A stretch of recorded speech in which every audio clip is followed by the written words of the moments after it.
Council, we'd like to start. So just need everyone sitting down. Please.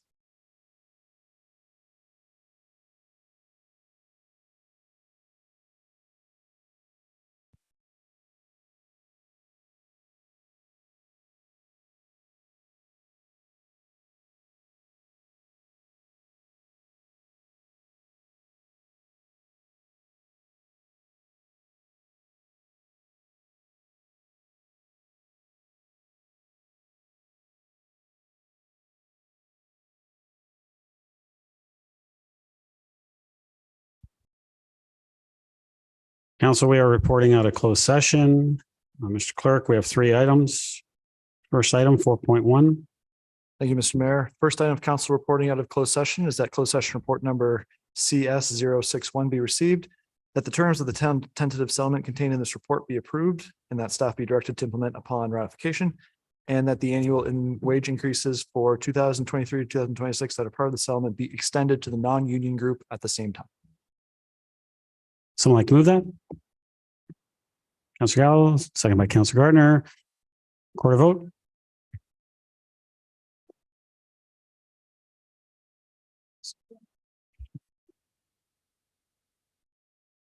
Sorry, any?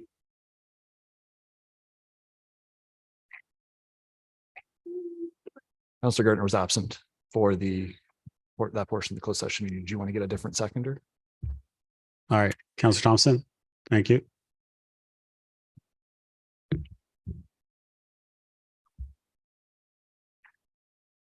Is there any comments or questions I forgot to ask before I call a vote?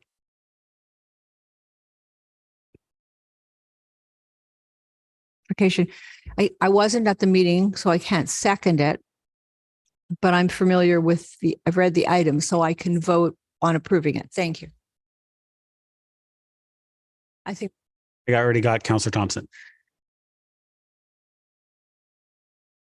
Okay. Record a vote. Court vote has been requested for the first item of council reporting out of closed session. Mayor Maracus, how do you vote? Yes. Councillor Gallo? Yes. Councillor Gallo votes yes. Councillor Weiss? Councillor Weiss votes yes. Councillor Gilliland? Councillor Gilliland votes yes. Councillor Gardner? Councillor Gardner votes yes. Councillor Kim? Councillor Kim votes yes. And Councillor Thompson? Yes. Councillor Thompson votes yes. Motion carries. Thank you. Second item, 4.2, Mr. Clerk. Second item, reporting out of council closed session. The motion is to receive the report and that confidential direction to staff be confirmed. Someone like to move that? Councillor Gilliland, seconder. Councillor Kim, any comments or questions? Seeing none, just before I call for recorded vote, I did want to say one thing. I got to say, I'm not happy with this, but I'm realistic. And I have an understanding of the system, and our job is to do what's best for our community. And I think this is the best that we can achieve. And so more will come out when it does allow it to go to the public. And I will explain to the public why my decision is the decision that it is tonight. Councillor Garner? yes, Mr. Mayor, and we had a long conversation about this, and I agree with what you're saying. Being a Libra, although I don't disagree with you, I have to come out on the side of no. Record a vote. Court vote has been requested for the second item of council reporting out of closed session. Councillor Gallo, how do you vote? Councillor Gallo votes yes. Councillor Thompson? Yes. Councillor Thompson votes yes. Mayor Maracus? Yes. Councillor Kim? Councillor Kim votes yes. Councillor Gardner? Councillor Gardner votes no. Councillor Weiss? Councillor Weiss votes no. And Councillor Gilliland? Councillor Gilliland votes yes. The motion carries. Thank you. 4.3. The motion for for the third item of council reporting out of closed session is to receive the report and that confidential direction to staff be confirmed. Moved by Councillor Gardner, seconder. Councillor Kim. Any comments, questions? Record a vote. Court vote has been requested for the third item of council reporting out of closed session. Councillor Thompson, how do you vote? Yes. Councillor Thompson votes yes. Councillor Gardner? Councillor Gardner votes yes. Councillor Gilliland? Councillor Gilliland votes no. Councillor Weiss? Councillor Weiss votes yes. Councillor Kim? Councillor Kim votes yes. Mayor Maracus? Yes. And Councillor Gallo? Yes. Councillor Gallo votes yes. Motion carries. Can you confirm by law? Someone like to move that? Councillor Gallo, second. Councillor Kim, thank you. All those in favor? Opposed? That carries. Motion to adjourn. Councillor Gilliland, Councillor Weiss, all those in favor? Opposed? That carries. We are adjourned. Councillor Thompson, chair is yours. Thank you, Mayor. Mr. Clerk, the time is 7:11 on Tuesday, October 17th, 2023. I'd like to call this general committee meeting to order. First up is our land acknowledgement.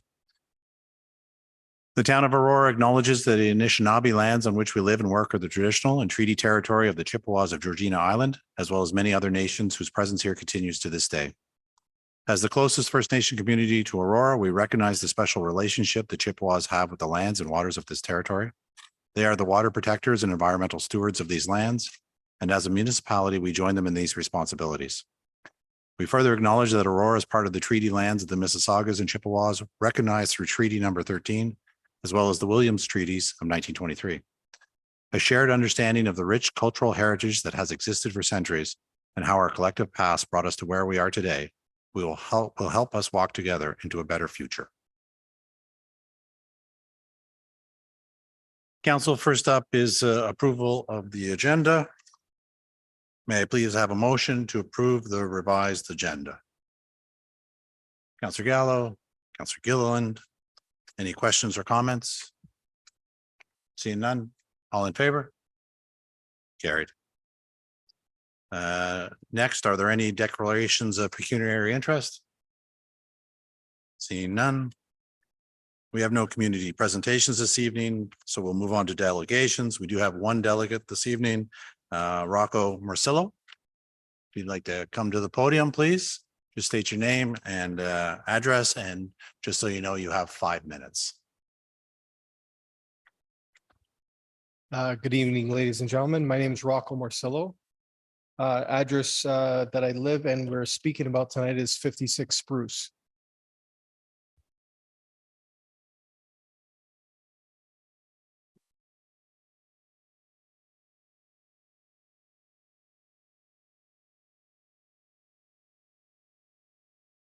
So the project has gone before the Heritage Committee for 56 Spruce for addition and renovation. Next slide.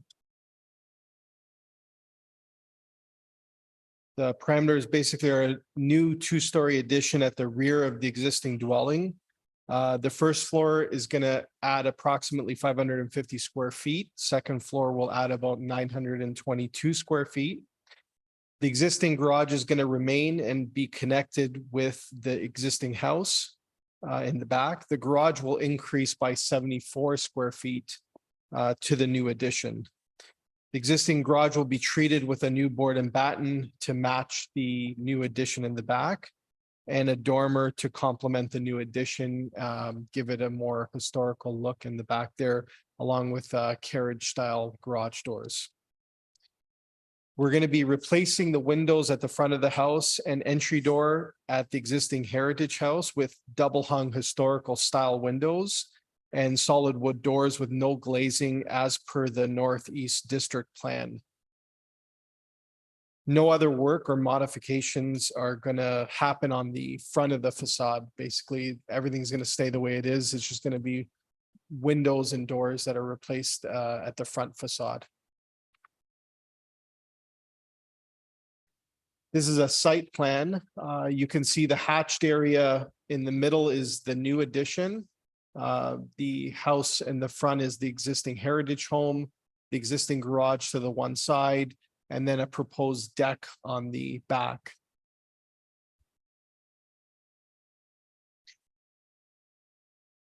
The front elevation, pretty much everything stays the same. If anyone's seen the house on 56 Spruce, it's a beautiful home the way it stands now. We're keeping pretty much everything the same. The historical balcony, the doors will be replaced, like I said, with solid oak doors with no glazing.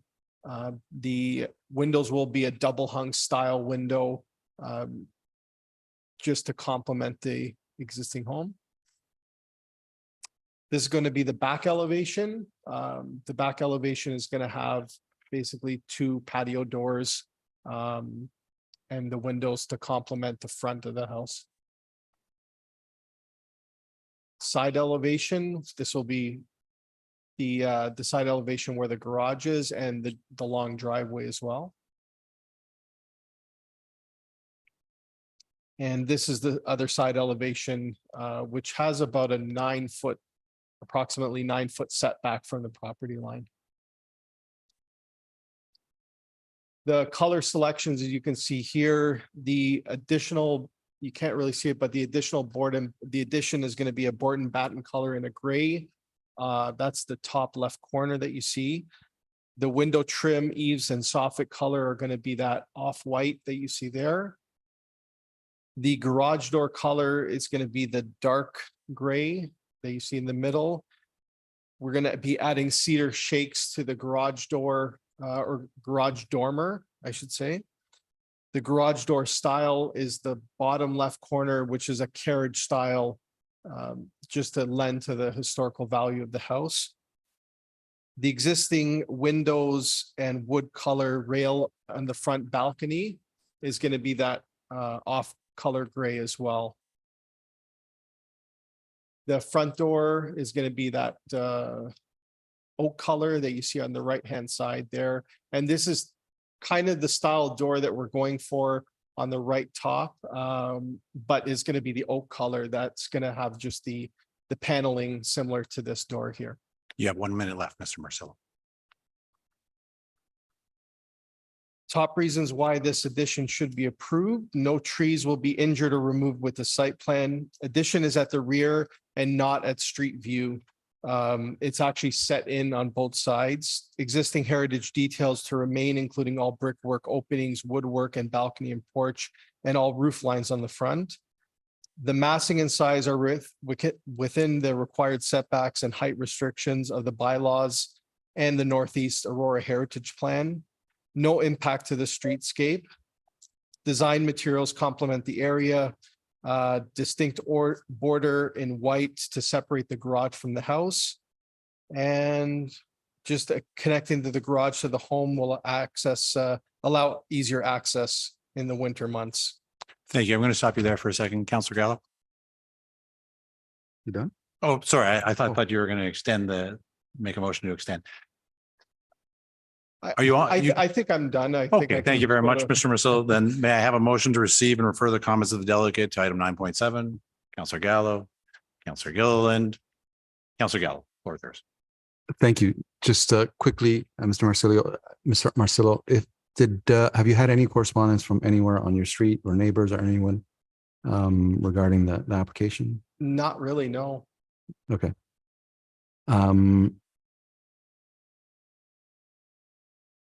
That's fine. I would ask once we're done, if we can maybe move this item up to the top of the agenda so that the residents don't have to wait till the end of the agenda. It's the last item to make that decision. It's fine. Also, just for clarity, it was at the Heritage, and the Heritage Committee supported the application. Thank you, Councillor Gallo. Councillor Gilliland. Thank you, through you, Mr. Chair, to the delegate. I just a little more specific when I was going to ask the same question about the neighbors. Did you send your plans to the neighbors? Did everybody have it like immediate? Did they have a chance to look at it or make comments? I just thought perhaps maybe it'd be something that would be kind of good to get that feedback. And it doesn't have to go through committee of adjustment or anything like that, which would require circulation. This project doesn't require that. I spoke to 2 people today, which they actually, I don't know if they were just walking by, and I started chatting with them saying how beautiful the house was. I don't think it really, no, to answer your question, no, we haven't circulated to anyone. I'm not sure if we're required to, but. Thank you. I don't think you're required. It's just nice to know if you've had that feedback. I know other applicants have done that in the past, and I think it also bears a lot of weight to the neighborhood since it is a special designated area, and a lot of people like to put their input, but no, that part's not required. What is required is the Heritage Committee designation, the committee to have comments. And so far, those comments were in your favor, but I did want to ask specifically. Thank you. Thank you, Councillor Gillen. Councillor Gardner. Thank you. Could you show the picture again of the window you're going to be putting in? Linda, Linda, are you able thanks. to put that up, please? I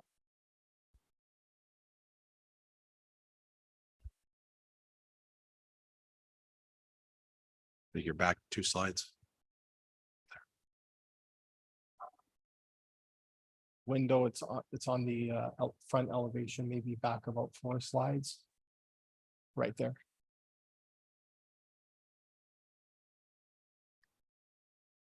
Councillor Gardner. So am I correct that these windows you're putting in are larger than the windows that are there? No, they're They're the same. yeah, none of the masonry openings on the existing heritage home are being touched. Thank you. My only comment is that the front door is very modern for this area, certainly quite different than the screen door and the thick framing that's on it. I would prefer to see something a little more in character with what exists there. That's my comment. You don't have to heed it because I know you've been through the Heritage Committee, but I think it would also think it would make the house look. To be honest with you, I actually agree. I would want some glazing in the front door to make it a little, but actually the Northeast Heritage District Act or policy, I should say, actually has that exact style door as a recommendation. Okay. I actually wanted the glazing, but when speaking with the plans examiner, they suggested maybe the glazing wasn't a great idea because historically those homes weren't made with glazing in the doors. So we actually had it originally and we removed it to more suit the policy. Thank you, Mr. Morsillo. As a follow-up to Mr. Muno, this, Actually, there's no question of staff. Oh, there's It's no on the floor. questions Just of to the staff. vote. So Okay. we'll hold your question until the item's on. the that's floor. right. Anyway, thank you for doing such a good job. Thank you very much. Seeing no further questions, all in favor of receiving and refer? Motion carried. We'll move on to the consent agenda next. There's only one item, which is the memo from Lake Simcoe Regional Conservation Authority. May I have a motion to receive and approve? Mayor Maracus, Councillor Gallo, any comments or questions? Seeing none, all those in favor? Motion carried. We have no advisory committee meeting minutes, so we'll move on to considerations of items requiring discussion as requested. Unless anybody has an issue, we'll move 9.7 forward and deal with it first. The heritage permit application for 56 Spruce Street. Oh, we need a motion. Unless nobody finds, I'm just going to use the powers of the chair and move it forward. Somebody like to move the recommendation? Councillor Gallo? Mayor Maracus seconds it. Comments or questions with regards to 9.7?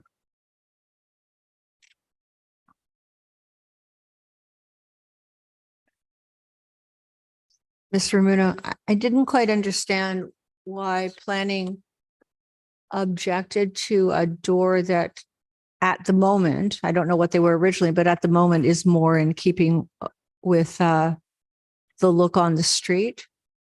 Mr. Romano? Through you, Mr. Mayor. So the applicant did come in and submit a heritage permit back in, I guess, August, September. It did go to the Heritage Advisory Committee. The plans before you do comply with the Northeast Heritage Conservation District guidelines, specifically the windows and the doors, are sympathetic to what were outlined in the guidelines with respect to a solid front door, wood door, and the double hung windows. And again, those are identified in the guidelines. And the Heritage Advisory Committee also reviewed the application and supported the application as submitted to council this evening. So, and it's true, as the applicant mentioned, the guidelines does specifically speak to the the solid wood doors with limited glazing. Thank you all. Through you, Mr. Chair, I'll have another look at it. See no further questions. All those in favor? Actually, perhaps Lydia, can you put the motion on the screen?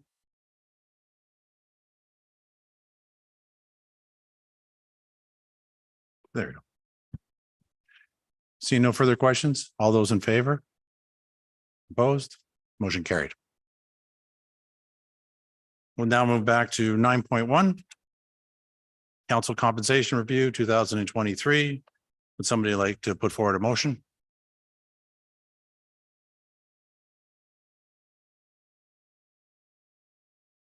I don't see anything. Perhaps just a motion to receive at this point in time then? Mayor Maracus, do I have a seconder? Councillor Gilliland. Comments or questions? Councillor Gill. Thank you. I'm just going to pull it up 1 second. I actually have put together a revised recommendation. Seeing as how nobody wanted to put the resolution that staff provided, I'll go forward with what I'm recommending, and hopefully I can go through the rationale for why I would like to put the resolution on the floor. Staff has it, if it could go up on the screen just for a moment, so, and then I'll go through. Just give us a moment.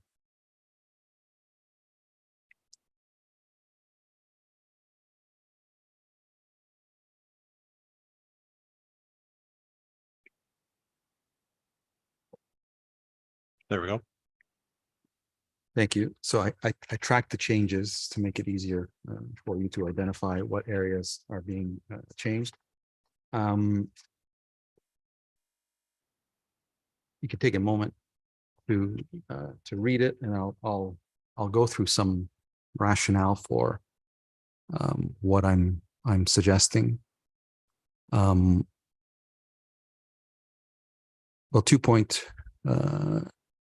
The second clause there, that the annual compensation for council reflect the recommendations of the council compensation ad hoc committee, being the role of the mayor be adjusted between the 55th and 60th percentile, and councillors be adjusted to reflect the equal compensation to new market, being 52,000.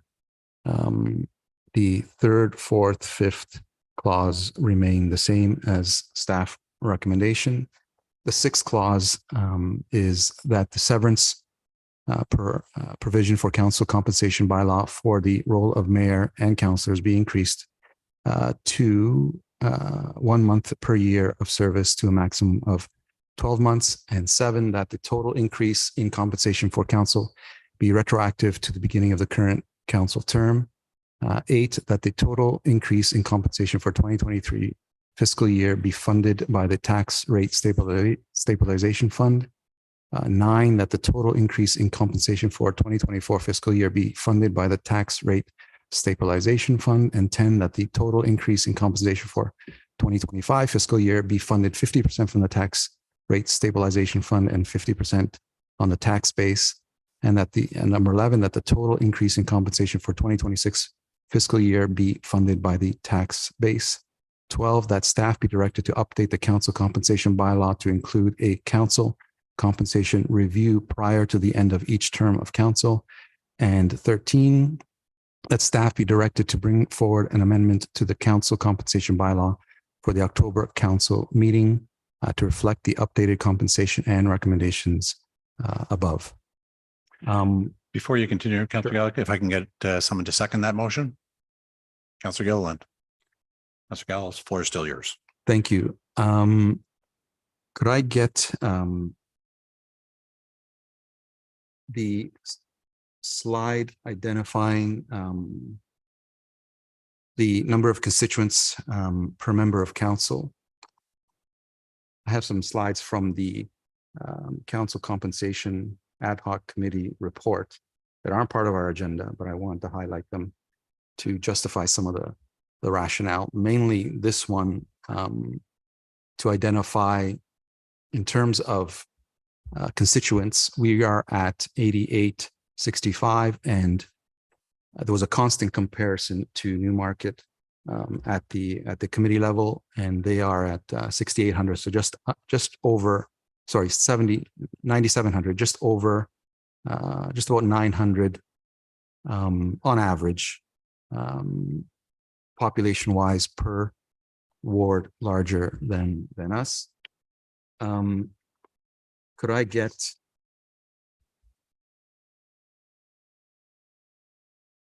the councillor wages slide, please?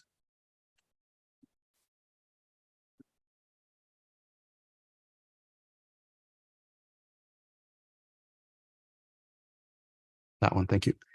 Just to identify where we are, we're at currently 37,697. And you can see all the others. And if we use, again, Newmarket as a comparator, they're at 52,192. And it was a common theme amongst the committee that for council members to, the recommendation, at least from the committee, was for council members to be at par with Newmarket. Could I get the annual capital budget, please?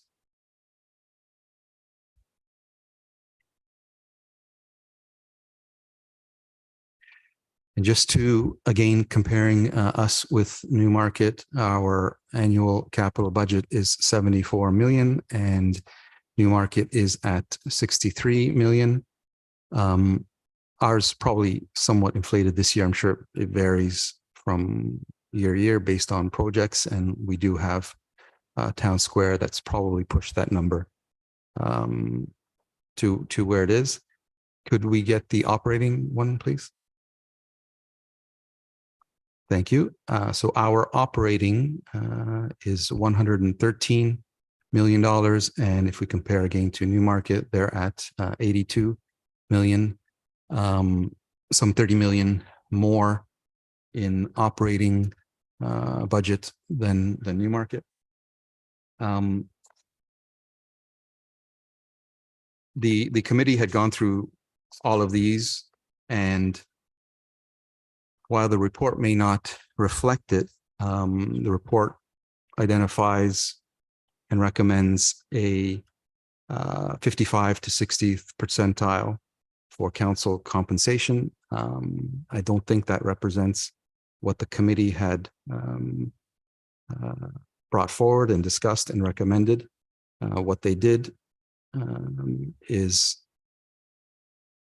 the majority of them, I think all of them actually, if you watch the video, recommended council compensation to be in line with Newmarket, and the size that I've shown clearly indicate consistency of how Newmarket functions versus how we function. In fact, our operating is significantly larger than Newmarket's.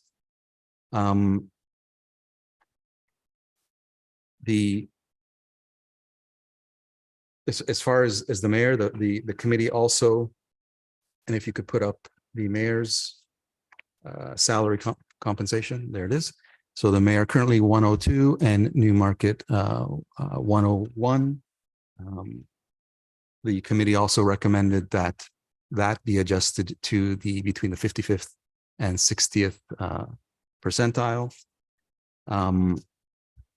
Clause 2 deals with both of those issues, although a decision needs to be made regarding the mayor's salary, whether it's at the 55th or 60th percentile. I'd love to hear what others' views are on that. I have no issue with it being at the 60th percentile, which I think is around a $12,000 increase. Clause 3 and 4 are identical, that the committee and the staff have recommended. Item 6, if you could put up the severance bylaw comparison, please. So you'll see here also, Newmarket is at 12 months, 1 month per year for every continuous service to a maximum of 12 months. So 1 month per year for a maximum of 12 for both the mayor and council members. And I'm proposing to do the same.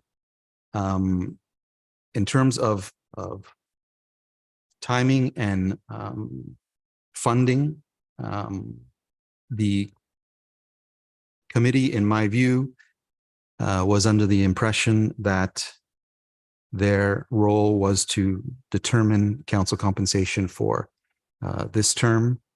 There were many statements by the committee members reflecting that. I tried to address that in 6, 7, 8, 9, and 10 and 11. The rationale was to, if we do move forward with to being equal to Newmarket, I didn't want to either deal with a budget issue for the current 2023. I didn't want to put any additional pressures to the 2024 budget. And I figured we'd slowly ease this in. So I split for 2025 and 2026, where 2026, it's fully on the tax base. Item 12 speaks to, so that we're never in this position again, because as I'm sure we all know, it's somewhat awkward that we're putting forward recommendations to increase our pay, and nobody wants to be in that position, unfortunately. We did not do one last term. So number 12 deals with that, so that the bylaw will include a review, a council compensation review prior to the end of each term of council. And number 13 deals with just having this come to October council meeting for ratification. I did want to, through you, Mr. Chair, just ask just confirmation that the recommendations coming out of the committee were for council members to be equal to the town of Newmarket. Who would you like me to direct that? Do you remember? Can't answer that.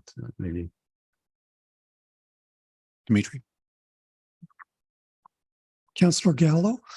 Yes, there was discussion with the committee with respect to the pay for councillors, and they did allude to mirroring the Newmarket salary for councillors.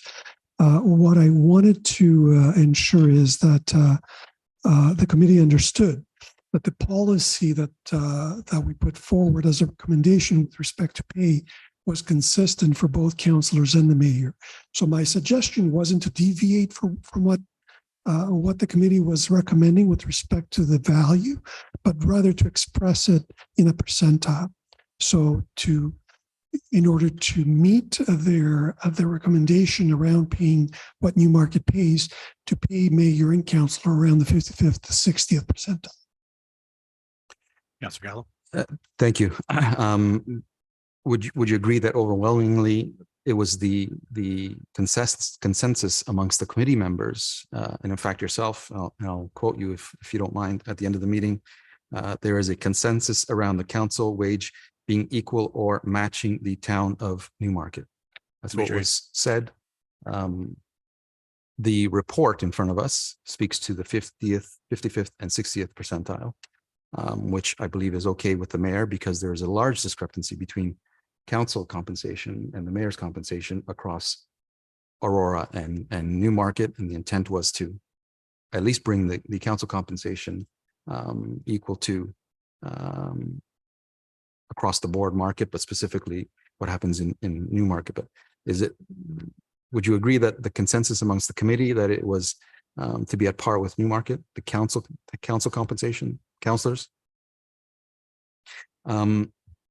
In terms of timing, staff are recommending that the timing of it be referred to the next committee of council. I just want to confirm at least my understanding from the committee that while they didn't outright say, do this for this council, there were many statements in the meetings, multiple meetings, that their interpretation was that they would be responsible for giving recommendations for this council term. Dimitri. Chair, we did discuss the item briefly with respect to the timing, and for the most part, it was going to be left to council to decide in terms of the timing to take effect. I did explain to the committee that typically these reviews are done at the end of the term of council and they take effect the following term. And that was reflected in my recommendation, understanding that council has the right to direct staff otherwise. Councillor Gallo, I'm going to stop you now just because you're at your 10-minute time limit, but you'll have a second time to speak and follow up with Sure. any further questions. If that's Yep. okay. Thank you. Councillor Weiss. Thank you. And Mr. Rigakos, thank you very much for the report and reviewing. And I reviewed the detail and watched the video as well, the committee level, and found that the data that you collected was interesting and, in my opinion, represented a thorough treatment of the issues with comparators. So I want to thank you for that. I also sensed an understanding of the contemporary human resources environment that exists in the public sector and public sector work, and in particular, the roles that councils and responsibility that council and mayors fulfill related to their compensation. So I thank you for a thorough report on that.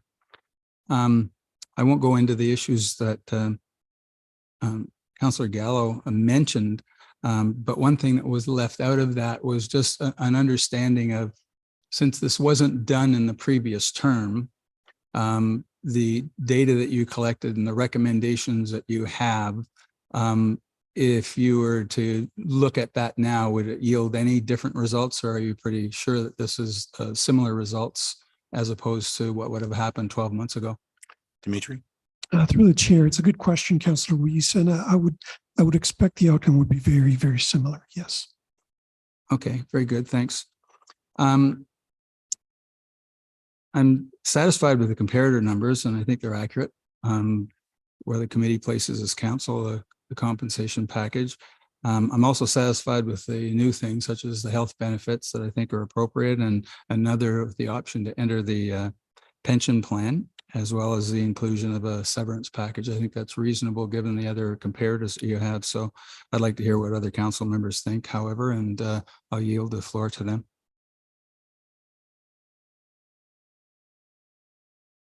Councillor Gillen. Thank you. Just some comments through Mr. Chair. Just I did watch the meetings online, and I thought they were very, very professionally run. We had some really smart people on there, especially in the HR field, in addition to yourself. So it was really refreshing to see all the intelligent questions. And I think some people actually showed up with charts themselves that they had created and asked a lot of questions. So I want to thank that committee and yourself for putting this report together. I did want to mention that there was an attachment from the previous report I wish was attached to the agenda today. Even clicking into the report attachment didn't show all these charts. And I do feel that it's a very important component as councillors when we're reviewing the work that they reviewed, and also just for the public to see. I think the graphs really tell a story, and some of the explanations really tell a story. So I just want to ensure that, when we are posting these things online, that it is very easily seen. That's kind of my comment on that. My question to you, through Mr. Chair, is I noticed that there was some discussion, but it was kind of left to the wayside about assistance. And although I'm happy to do this work myself, there was a lot of talk about how much work through a survey over and above do you do. And there was, I guess we were trying to find, how much more extra work do you do outside of your council role, and the value of the work and how much work you're doing. And yet some of the comments that were made were with, well, this is not in their purview, and this would be for the FAC to handle. And so I'm just curious as to why that wouldn't be taken into consideration, considering the value of the work an assistant would do does kind of alleviate some of the council role. Hence, the compensation could be weighted on that. Sir Rogakos. in your question correctly, are you asking why we didn't consider any support staff for your office? That type of question? Mr. Gillen? Thank you. No, it was more or less, I'll back up. So essentially you sent a survey around to all councillors and we had filled them out. Some questions were on there. For example, over and above your role, how many hours do you spend reading reports, public planning, and so on and so forth, and other questions. How many events do you attend? And of course, is a broad, very myriad of answers. And I'm gathering that is giving the committee a sense of how much more work and above, because obviously the role of council is very unique, and we have comparators with our our capital, our asset management and our budget and our operations and how much of our workload, population, density, all these things are taken into consideration. And I would assume that I know that with a lot of these example towns, there's some towns that every councillor has an assistant. Where there's some councils, they have 2 assistants for 6 councillors. Some have 1 assistant for 6 councillors, and some have no assistant, rather just shared with the mayor in our situation. And I feel there's also value in the workload if that is what you're weighting some of the comparators of as far as how much work a councillor does based on all these things. Mr. Rogakos? Councillor, for the question and the clarification. One of the primary considerations for the committee was to review the comparator list. There was 18 peer municipalities, and make sure that we are using a group that is an appropriate group to compare to. Now, some are smaller, some are larger, but the roles are never going to be exactly identical. There's going to be different nuances from town to city and so forth. At the end of the day, the role is the role. And I think the analysis of the demographics and the charts was meant to demonstrate that there's going to be some differences from place to place. And we're going to try to use the collective data to come up with a value that represents what may be an appropriate compensation at the median or 55th or 60th percentile. What the committee felt, and to Councillor Gallo's point, is that the most comparable municipality as it relates to councillors' roles was Newmarket. What we tried to do is frame that in the way of a policy that can apply to both councillors and the mayor. Councillor Gillen? Thank you. I guess I'll just make a comment to that in the sense that, if we were to hire a full-time employee to be an assistant, there is a cost associated with that. So I do look at that as a cost-saving benefit in the sense that if we're not seeking to have those assistants, that does add some weighted value to the amount of work that we are comparing ourselves and our duty. Because there are several municipalities here that have been used in examples to where that support is there.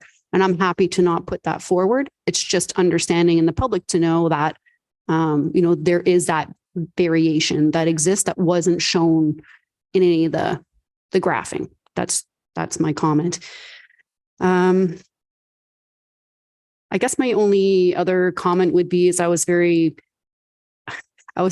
interesting that the committee had said that they were disappointed that not all councillors participated in the survey. And I'm kind of surprised by that myself. I don't know why people wouldn't refuse to do that, or maybe they just lost the email. I don't know. But, I guess their comment was the will of council was to have this council compensation done, and it hadn't been done since 2017. So it had been quite a long time. And they felt that this was going to be a nice added guiding document to some of their decision making. So I just kind of want to throw that out there. Thanks. Councillor Gardner?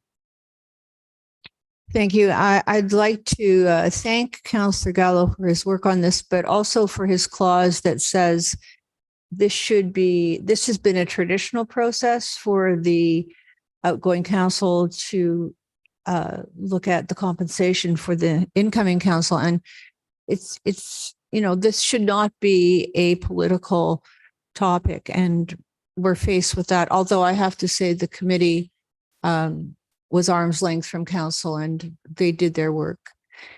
But yes, I think it needs to be in a bylaw so that it never gets overlooked again, because it's not a good position for us to be in.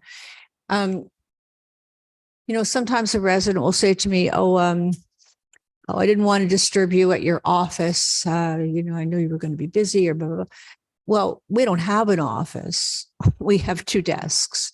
So, and I've long thought that the work that I do has been undervalued. And I feel that this motion represents how a counselor should be treated with respect. Thank you. Any further comments or questions on the amendment? Councillor Keller, yes, come back to you. Do you have more? Want to see if anyone else wanted to go for the first time, but I'll continue briefly. I won't take much more time. I apologize. I'm nervous doing this because I'm not comfortable doing this, because this really isn't the way to do it. But I'm trying to set things right, and I'm sure the spotlight is on me, and I'll take the heat for it. But I tried my best to show the slides and give the data to defend why I put forward what I put forward, which realistically is not that different than what the recommendations out of the committee were. But I wanted to thank you for the work you did at the committee. I want to thank the committee members for the time that they spent volunteering to do this. I'm sure it wasn't easy for them either. In terms of the what I'm proposing from a financial perspective, through you, Mr. Chair, could I get clarification on 2 things? One, what is the balance of the tax rate stabilization fund? And secondly, does this scenario that I've proposed, the staff have any issues with it? Mrs. Wainwright Van Kessel. Through you, Mr. Chair. So the current balance of the tax stabilization reserve is 6.27 million. It's a bit over our target of 10% of the levy. And the reason for that is we've been setting aside surpluses from Aurora Town Square to pay for any of the costs when we first opened. And then we've also been setting aside for anything in the budget that we're phasing in over time. So we have some things set aside for that, but the 10% target amount is there, which would help in phasing in a cost like this. So it could be manageable. It might require an amendment at the budget time. Councillor Keller. So sorry, just to confirm, does the staff have any issues with what I've proposed? Mrs. Wainwright Van Kessel. Through you, Mr. Chair, I don't have any issues with it. If council chooses to proceed with this direction, it's just that with the budget, when it does come forward, there'd need to be an amendment to make sure that we get this rolled in, as it would have an impact on the multi-year budget, because it could impact 25 and 26 as we phase it in. Councillor Gallo. Thank you. I don't have much more to say. It's hopefully explanatory in the motion that I put forward. I strongly believe, just to buttress what Councillor Weiss was speaking to, had this been done last term or this term, I can't imagine the numbers would have been any different. It's relatively simple math. I think part of the benefit to this is it won't hit the tax base until at least 2025, half of it. And if it was discussed last year for this term, it certainly would have hit the budget, and it would have been tax increase to deal with this. To me, the general idea, which bore out of the committee, was to bring back, or to bring up into a level that's, I believe, responsible, the council compensation to someone like Newmarket and many other municipalities that are equal to us. It's I'm sure I'll be coined as the classic politician that just wants to give themselves a raise. I hope I've done the committee justice and the reporting out of that to identify why this is necessary. And I hope council members support it. Thank you, Councillor Gallo. Seeing no further comments, Councillor Morales. or sorry, Mayor Marac, my apologies. It's twice I've done that. Thank you, Mr. Chair.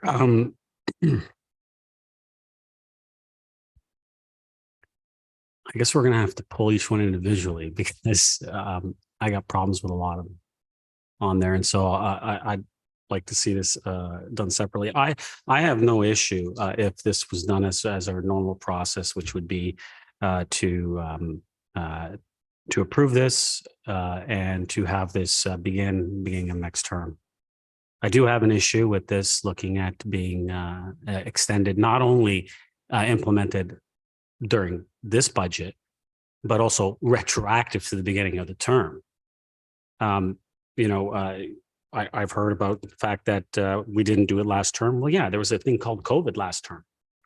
And we all sat here at the table and we also didn't take a COLA increase as well, because we said we want to ensure that we're not putting extra pressure, not only on the budget, but on the residents of our community.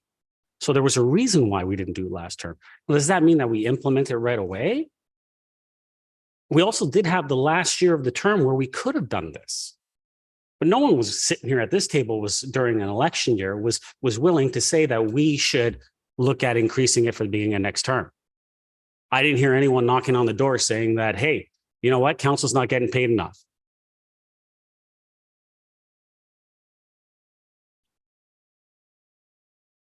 This is a 42% increase that council wants done immediately and retroactively. I'm actually shocked that some at this table, considering hearing about the fact that we have high interest rates, we have high inflation, that residents are having problems buying groceries, can't afford their mortgages. And yet we want to take money that this isn't for building a facility. This isn't for creating a service for our residents in our community to do better, to add value. This is taking tax money and putting it straight into the pockets of the people sitting around this table immediately. So I'm opposed to this. I can tell you right now, it's not included in the budget. And there'll have to be an amendment at that time. So I will not be in favor of this in front of us. Councillor Kim, for the first time. Thank you, Mr. Chair. I understand Mayor Marax's perspective. I would hardly consider council remuneration a huge impact on the cost base. It's already at the low end of the percentile, surveys that you would see out there, and we've seen tonight, and Councillor Gallo put in the work to put that out there. And so I want to first say thank you to Councillor Gallo for putting in the work. And it does take courage to put something like this on there, because politically it's not something that is regularly done. My view is, if you're going to pay for a role, there's such a thing as pay equity, and you do that. Or you make it a volunteer position and make councillors get paid zero.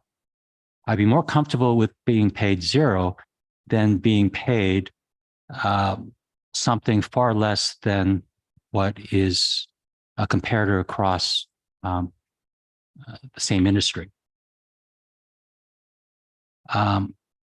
I know that we have a tradition, or in government, there's a tradition to have the increase in salaries start at the next term to avoid negative image and public perception. And I understand that, but this isn't going from being paid 100,000 to 120,000, 80,000 to 100,000 effective immediately. I can appreciate why those affected want to move it to being effective starting next term. I don't see this as being the same situation here. We're talking about going from 37,000 to 50,000. Let's put perspective on this. Employment insurance is 34,000.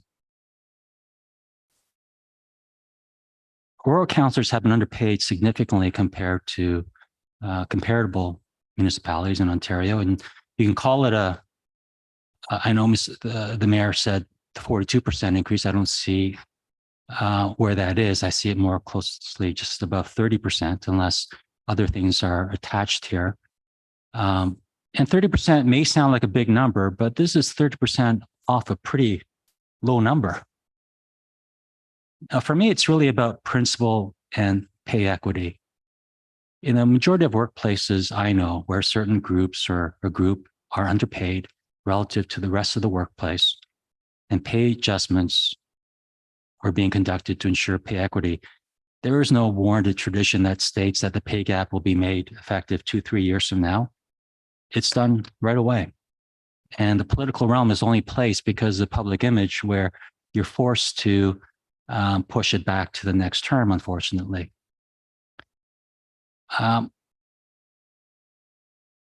In politics, there might be tradition that any pay increase starts the following term to avoid that negative public perception. But I don't see how moving from 37,000 to something higher is a negative image perception. I think if you were to ask most members of the public and they asked you how much you got paid, I think most people would be surprised how low it is. And I share it all the time to anyone who asks, or I might volunteer it. It's not a big deal to me. Personally, it's not a huge impactor to me, but it's more about principle in terms of the job that you do. And it's certainly, we don't do 60% of the job of another municipality or 70% of the job of another. I think most of us here, or all of us here, do a great job, including the mayor. And with respect to the mayor pay, I think it's a bad comparison when you compare Newmarket mayor and Aurora, because the Newmarket mayor, he gets compensated in ways that don't show up in the base salary. So I think our mayor is drastically underpaid based on the time he commits. Councillor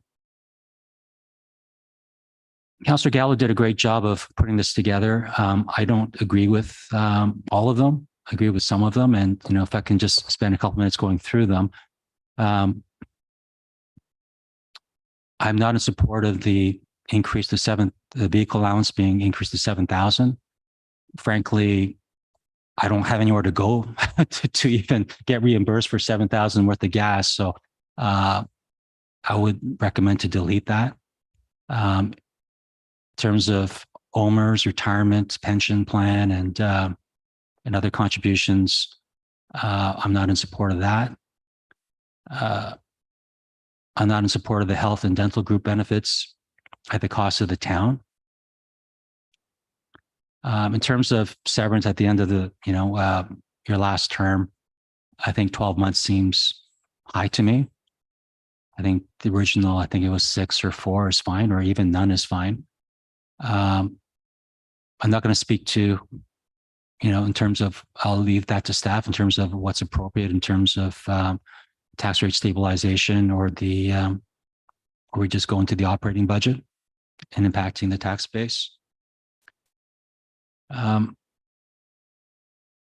I think it's great, number 12, that this is going to be done, a review at the end of each term, so that this uncomfortable situation doesn't, our conversation has to happen.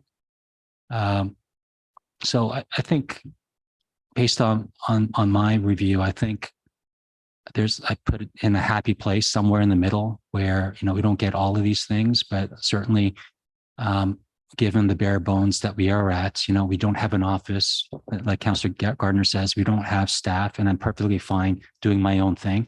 But certainly I think it can start at the base salary, because certainly position of council and the work that goes into it is deserving such. And I certainly hope, and I think public would understand. Thank you. Thank you, Councillor Kim. Councillor Gardner for the second time. Thank you. I've always tried to do what's fair.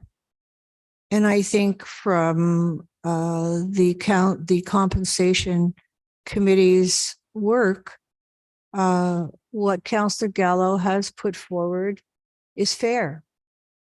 And so I agree with it. with respect to not doing this last term, I don't believe there was ever any discussion about us not doing it for any reason. I think it got overlooked. And certainly I overlooked it. So, you know, with a suggestion from Councillor Gallo, staff has a directive, and it will just be policy from now on. This is a very uncomfortable position to be in, and I'm truly sorry that we're in it. And I thank Councillor Gallo for his work on this.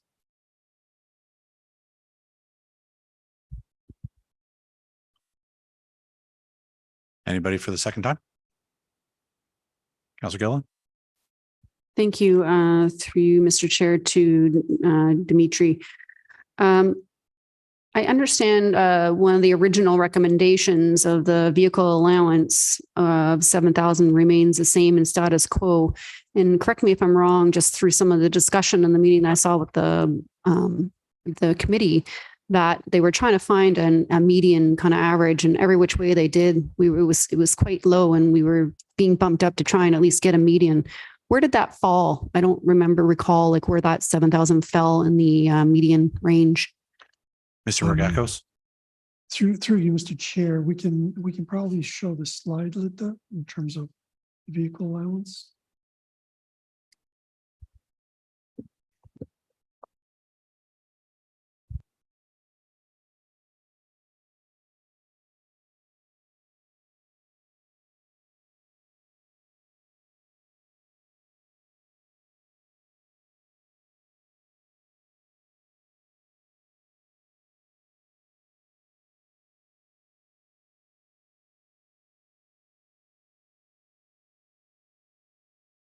I'm trying to remember if we had it on the slide.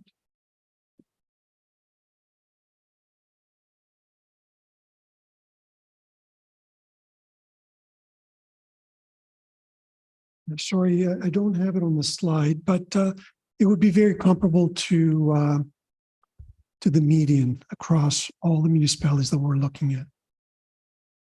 Thank you. Gillen? Thank you. So it was the median average across all, but not necessarily over. Okay.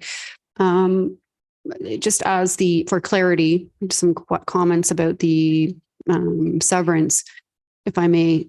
Pretty much all the municipalities, with the exception of 2 there, so they didn't have one, and then only 1 had 6 months, but the rest had either 12, 18, or 24. So would it be fair to say that what was being presented at the 12 is within the median or more than average of the comparators that you had showed on that chart? Mr. Rogakos?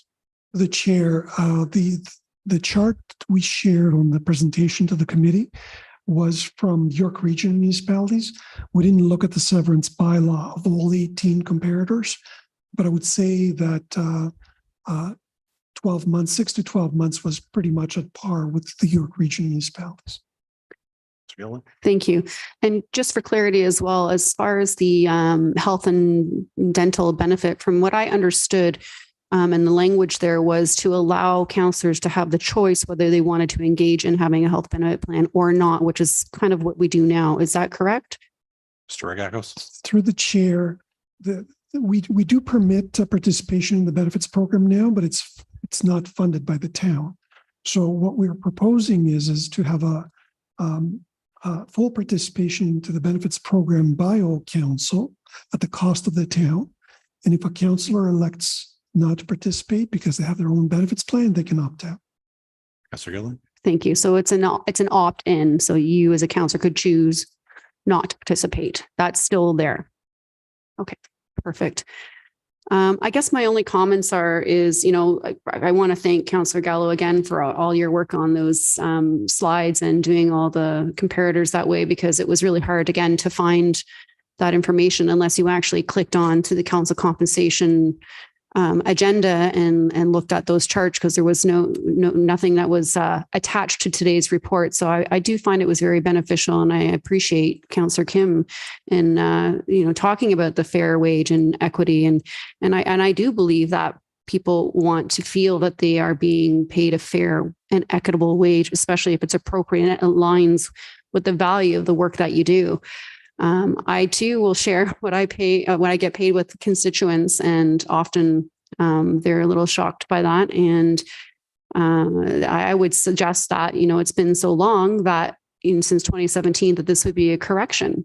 And we also did go down from 8 to 6 councillors without any kind of pay increase with the that workload. So there was a savings of 2 councillors on top of that that wasn't reflected moving forward or taking consideration in this. So I don't think that we're far off, but the starting point being compared with Newmarket, I think this is a good start. And moving forward with that 12 clause, we're never going to put someone in this situation again. And I'm grateful for the hard work. I felt the committee was very professional and articulate. They knew their stuff and they asked a lot of great questions. And any of the public wants to watch those YouTube videos with these meetings, you'd be very impressed. And I was also impressed that they were more worried because they wanted to ensure that the context of this increase was understood, because they knew the awkward situation would be put in based on the increase that they were recommending. And in fact, they had voluntarily asked staff if they could come and delegate and answer any questions in case anybody had anything to ask with the committee and how they came to a decision and where they came from. So all on their own. So I was very grateful for that as well. Thank you. Any further comments or questions? Council. That's where I'm going, Mayor Maracus, is that the fact I've heard a few people indicate that they're supportive of some, but not necessarily all. So I'll look for direction. Do we want to handle them one by one and deal with all 13 individually, or are there just specific ones that you would like to circle out? Mayor Maracus. So, Mr. Chair, this would be my request, and if any other members at the table want to pull together or even separate a few more, I'd leave it up to the rest of them. But I'd like one separate 3, or sorry, well, 1 and 2 are kind of this. 1 and 2 can stay together. 3 separate, 4 separate, 5 separate, 6 separate, 7, 8, 9, 10, and 11 can stay together.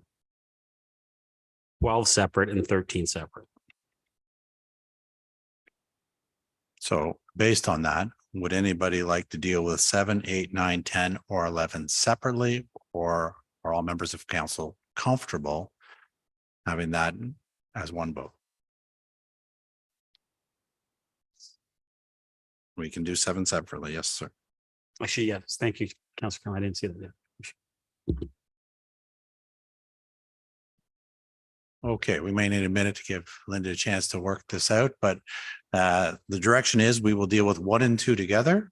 Then we will do them separately, 3, 4, 5, 6, 7. Then we will group 8, 9, 10, and 11 together. And then we will do 12 and 13 separately. I can say it one more time. Absolutely. We're going to deal with 1 and 2 together. Then we will go separately to 3, 4, 5, 6, and 7. We will then group 8, 9, 10, and 11 together, and then deal with 12 and 13 separately. Any further comments, concerns? We're good? Okay. So the clerk has asked if we can just leave this on the screen and just manage it ourselves. Is everybody comfortable with that? So I'll call the first vote. All those in favor of the first and second amendment. Show of hands, please. Motion carried. Next, we'll deal with amendment number 3. All those in favor of the vehicle allowance? 1, 2, 3. Motion carried. Next, we will do number 4, which is participation in OMERS. All those in favor? Motion carried. Next, we will deal with number 5, participation in the health and dental group benefits program. All those in favor? Motion carried. Number 6, the severance provision. All those in favor? Motion carried. Number 7, which is to make it retroactive to the beginning of the term. All those in favor? Motion carries.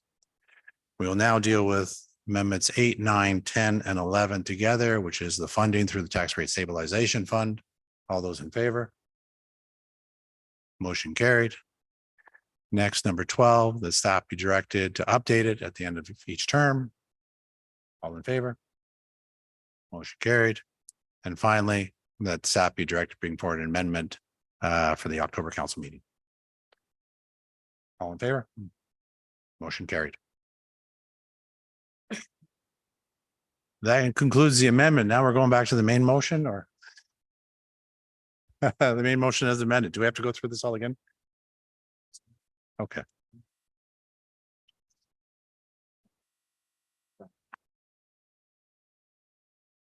Any further comments or questions?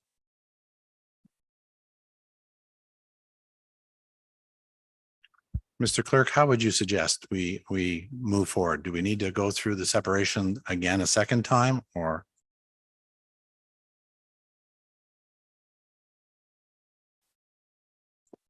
Yeah, I'm comfortable with that if the clerk is comfortable. Through you, Mr. Chair, I don't see any sense of going through it again. I think as the mayor just suggested, we've done it before where the amendment is the main motion now. So I'm confident or comfortable with going forward as this is carried. With me. Councillor Gallo, did you have anything further? I did. I just, I know I mentioned it, but we didn't actually deal with number 2 and the role of the mayor, because there's a range there. And I think we need to be specific with that, because I don't know how staff is going to determine between the 55th and 60th percentile. Is it the 55th or the 56th or the 56th? Would you care to deal with it tonight, or shall we deal with it at council next week? I'm happy to deal with it tonight, and I'm happy to push it to the 60th percentile. Okay. Sorry, the only reason I did it this way is because that's what came out of the committee. Sure. And I wanted that discussion at the council table and have that decision here, because the committee didn't establish specifically. They established a range. Councillor Gallo is putting forward an amendment that the role of mayor be adjusted to the 60th percentile. Do I have a seconder? Councillor Gardner? Comments or questions with regards to that? Mayor Maracus? Thank you, Mr. Chair. I'll just say I'm going to oppose it. Thank you. Any other comments or questions? Seeing none, I'll call a vote. Oh, Councillor Kim.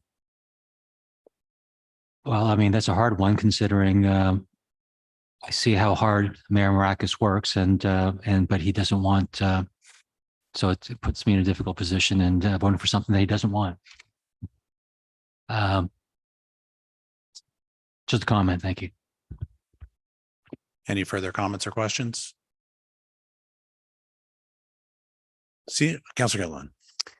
Thank you, through Mr. Chair, to Mr. Mayor. This is an opportunity for you to put something forward that you would prefer and to be reflected in that, whether it be stay status quo or how you would like. I think your council members would want to hear your thoughts on that. I know that currently right now your rate is in and around what Newmarket is paid, if not a little above. So I don't know where you sit with that, but I'm sure our council members would like to hear. Mayor Maracus, I'll give you an opportunity to answer it if you so choose. Thank you, Mr. Chair. It's a great question. And I think the answer to that is that I'm opposed to this entire thing that's in front of us. And so I'll continue to oppose it, regardless of whether it's the 55th or the 60th. I don't believe that we should be doing a retroactive increase, and we should be doing an increase that's implemented immediately. So regardless of what's put in front of me for my pay or whether it's council's pay, I disagree with the fact that we're going to be burdening the taxpayers, the residents of our community, and not waiting until next term. That's the way I feel. But I as everyone else, I thank everyone for their opinions, and I thank Councillor Gallo as well for bringing this forward and having his thoughts and his opinions talked to at this table and debated. Speaking to the amendment. I said I was opposed to it. I'm still. Any further questions to the amendment that the mayor be adjusted to the 60th percentile? Sorry, can I? Yeah, So, thank you. So I guess a comment through Mr. Chair to Mr. Gallo, to Councillor Gallo, then should we would it be appropriate to just, since the mayor's doesn't want to have a raise and or wants to have that reflected, to just rule the mayor to be as is, since that's not the will of what the mayor would like? Is that something that you would be, that language you would be willing to put? Councillor Gillen, I'd like to avoid the debate going back and forth. If Councillor Gallo wants to withdraw the amendment, that's fine. You want to withdraw the amendment? You can speak a second time, sir, but I'm trying to avoid the back and forth between councillors. Sorry. Are you finished now? Yeah, I just didn't understand what the answer was. Sorry. He didn't give an answer, but he'll address it when his turn to speak second. Okay. Councillor Gallo for the second time. Thank you. I'll be really quick. My view on this is not, and the entire thing is not on an individual basis. It's not a John Gallo, Tom Marakis. It's not, it's the position that we're talking about. And I believe the mayor's position, and so did the committee, believe that they should be between the 50th, 55th and 60th percentile. It's not an individual. It's not a Mayor Marakis thing for me. It's the position of the mayor that deserves that. Thank you, Councillor Gallo. Councillor Gillen for the second time.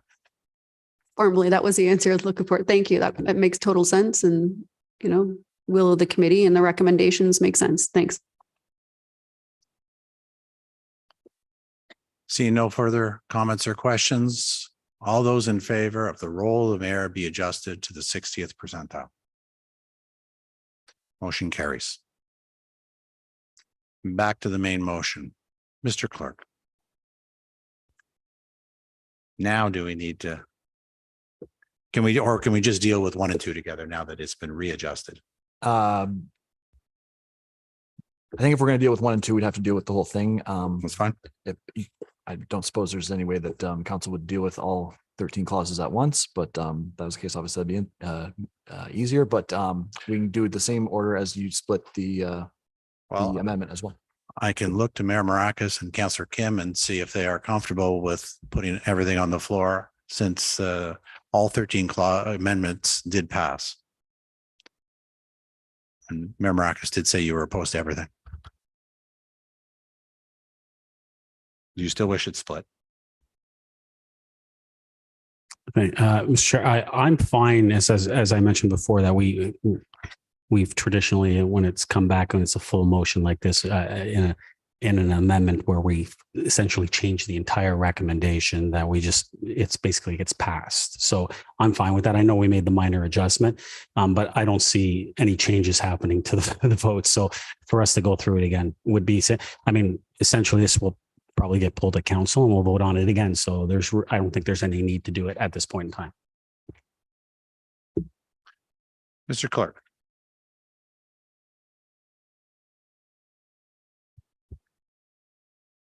If the will of council is that this is passed, I think since there has been 2 amendments, I would suggest that if it can't be done all in one, it probably should be again split if council wants to split it. But that's how. Given that this is GC, and then we will repeat it again in council, unless somebody is vehemently opposed, let's just put it all on the floor right now and vote on it. All those in favor of item 9.1? The whole motion. Motion carried. Thank you, council. On to 9.2. Rates and fees update. Would someone care to move the staff recommendation? Staff recommendation is that it be received and the bylaw be enacted to set the 2024, 25, and 26 fees and charges. Councillor Gallo, seconder. Councillor Kim, any comments or questions? Councillor Gardner. Thank you, Mr. Chair. When it comes to the fees, I always talk about how much we charge or we don't charge to cut down our trees. So I'd just like to ask through you to Ms. Steenkamp if she would like to make any comments on this. Ms. Steenkamp. I know. Could she please make some comments on this? Through you, Mr. Chair. We do have a an item on the pending list to report back to council regarding how we can strengthen the canopy cover related to climate mitigation. The U4 study is close to being completed, and I will be reporting back to council on that. And further to that, I will be bringing forward a report regarding the fees and increases for tree removal. Councilor Gardner.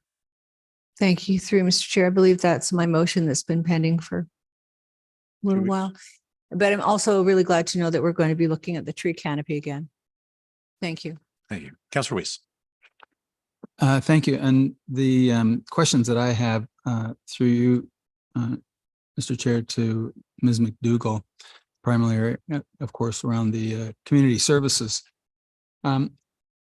Ms. McDougall, I see there's additional park setup fees on page 1. So my question is, what are those setup fees all about? Like, what are we setting up? And what kind of special events are we selling this package to? Ms. McDougall. Through you, Mr. Chair. This was evaluated based on the use of our particular outdoor park sites, pulling on our park staff, road staff, when it comes to set up for third-party events, utilizing town park, for example, if there's an additional setup fee. Right now, we are not recovering that, yet our staff are going out to prepare a site for a third-party event. We would be certainly evaluating that role with Ms. Camp and the demand on that based on the scale of the event. And that's why there is a range there to help recover some of those costs. Okay, then. So through you again, Mr. Chair, to Ms. McDougall, is a tournament by a sport organization considered to be one of those third-party rentals? So if they're having a tournament coming into to Hallmark, is that setup fee charged? Ms. McDougall. Through you, Mr. Chair, no, that is part of a tournament fee for the rental of the Hallmark diamonds. Beyond that, it's usually left to the tournament host to do a lot of their setup and takedown. So it's not our staff being drawn in to prepare a site for a third-party event in that nature for a sports field. But again, just to be clear, that's at Hallmark. It does happen, but elsewhere it does not happen. Ms. McDougall. Is that what I heard? I was speaking more, sorry, through Mr. Chair, I was speaking more to the sports site of Hallmark Diamonds versus Town Park versus Town Park's the first one that comes to mind for a third-party event.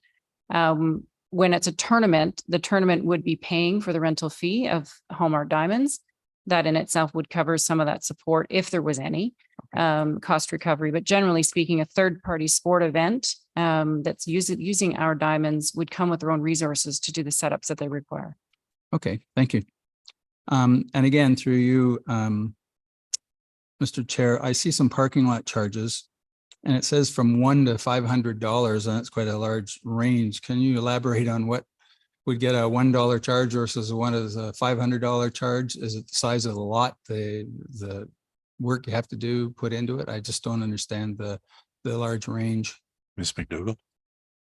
Through you, Mr. Chair, you're quite right. It's partly due to the size. It could be based on the hours that they're present for.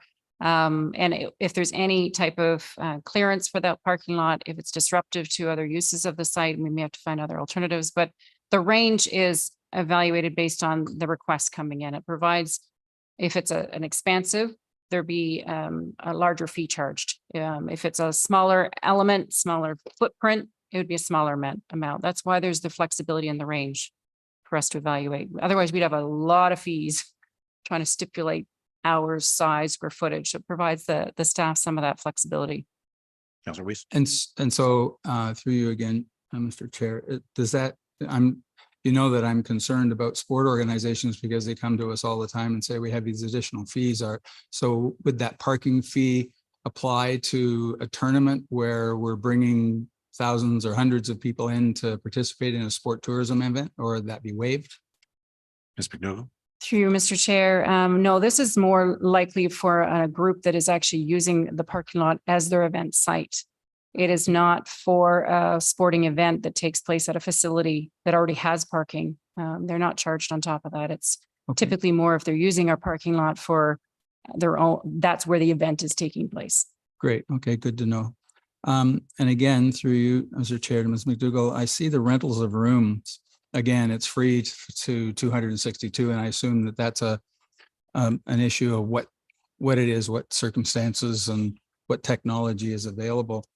And I'm not sure if this is an allocation policy request, but is this a not-for-profit fee, or are they separating not-for-profit fees and non-resident fees? Or is it a fee that is just universal? Ms. McDougall? Maybe If I through may, to Mr. Furman. Chair, Mr. Furman is the one behind this. You No probably have the easiest, quickest answer. Come on down. Through you, Mr. Chair, that all depends on the facility. Some rooms do have, there is not-for-profit rates, and in some cases, we actually offer free rooms to nonprofit groups as well within the allocation policy. But in general, the rooms, as Ms. McDougall said, have a range based on size of room, amenities, that type of nature. So I guess, yeah, thank you. And so I guess you know where I'm going with this. I think we should be doing as much as we can to reduce the expenses on all not-for-profits and volunteer service organizations. And I guess that's at your discretion right at the moment to decide whether this is a not-for-profit that deserves something free or cheap as opposed to getting full rate. Through you, Mr. Chair. Mr. Furman? Through you, Mr. Chair. Not necessarily at my discretion. We have the policy identifies that there are certain rooms that are available to not-for-profit organizations free of charge. Other rooms are not available to them free of charge. They would have to pay the appropriate rental rate. And again, that was done to identify some free spaces to support nonprofit groups, but at the same time, not to just open the doors where everything was available for free. Okay. Okay. Thank you. Do you have a real good definition? Because I see the word non-resident versus not-for-profit versus resident. Can you give me an idea of what we're using from an allocation policy on what a non-resident is versus an NFP or a not-for-profit organization? What do you use as a standard? Mr. Furman? Through you, Mr. Chair. On the matter of non-resident, it's based on whether they are a resident of Aurora or not. If they're a resident of Aurora, they're a resident. If they're not an Aurora resident, then they get the non-resident rate if there is a non-resident rate that applies. For not-for-profit, the current allocation policy describes a not-for-profit as either a registered charitable organization or an incorporated not-for-profit organization. We are bringing forward a new recommendations for a new allocation policy that's coming forward next month.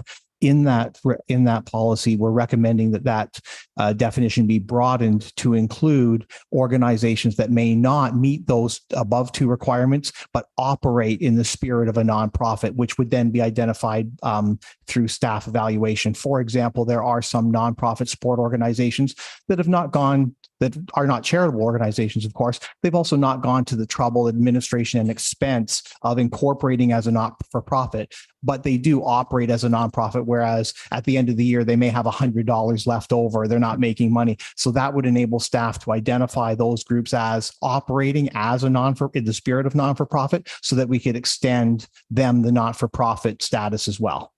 Great. Please. Thank you. I also see in the where you're talking about the dome, that you have these numbers in there. Do the numbers on page 8 reflect what we have not as yet identified as a discount, or is that discount what those fees are? Because last week we had the discussion about a 10% discount, and are those fees representative of that discount or not? Mr. Furman? Through you, Mr. Chair. Sorry, I don't have that necessarily off. I believe I would have to verify, but I believe that these rates are reflective of the status quo, not in consideration of the proposed discount in the report. Okay, just want to get some clarity on that. And I apologize for asking a bunch of detailed questions on this, but it matters to certain people.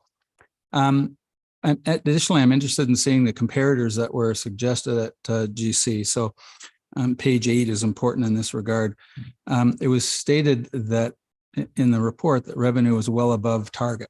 And so we were all happy about that.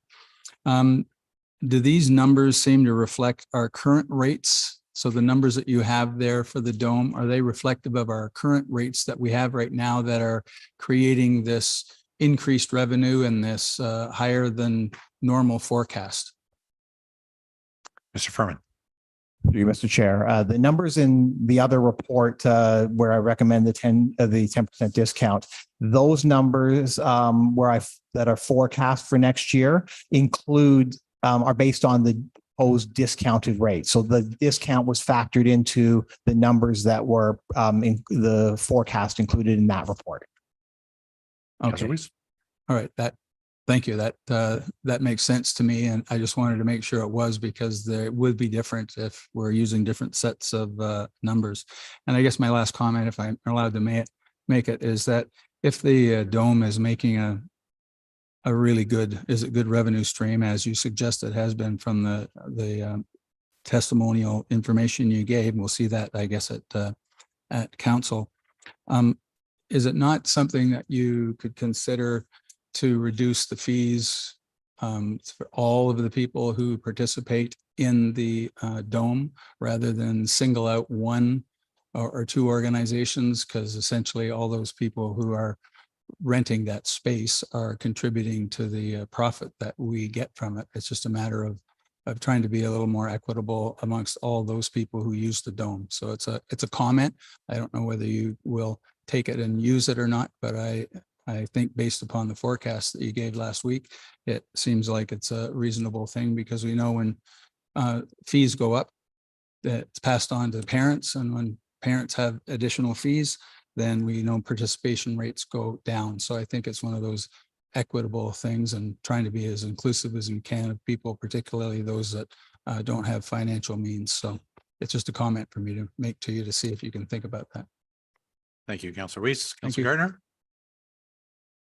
Mr. Furman looked like he wanted to say something there. No? Oh, okay. Councillor Weiss just clarified it was just a comment. So I went to you, Councillor Gardner. This is for Ms. McDougall. With respect to the swimming, the pool fees, I should say, they seem to have gone up quite a lot. And then they kind of more or less steady. So is that, I'm talking about the pool membership, Lane and Leisure. It's going from $14.70 for youth and older adult to $18.40. And then the next year it's $18.95. So how are we trying to make up for, were we behind in our fees? And that's why there's this big change. Ms. McDougall. Through Mr. Chair, the recommendations coming forward in this pricing or our fees bylaws based on our pricing policy that came before council in 2021. And it was at that time we were looking at our comparisons and found we were behind in certain areas. So this is just continuing with that pattern and trying to bring us back into an alignment of where we really should be within our median. Thank you. So thank you for reminding me. We didn't want to do it all at once. Thank you.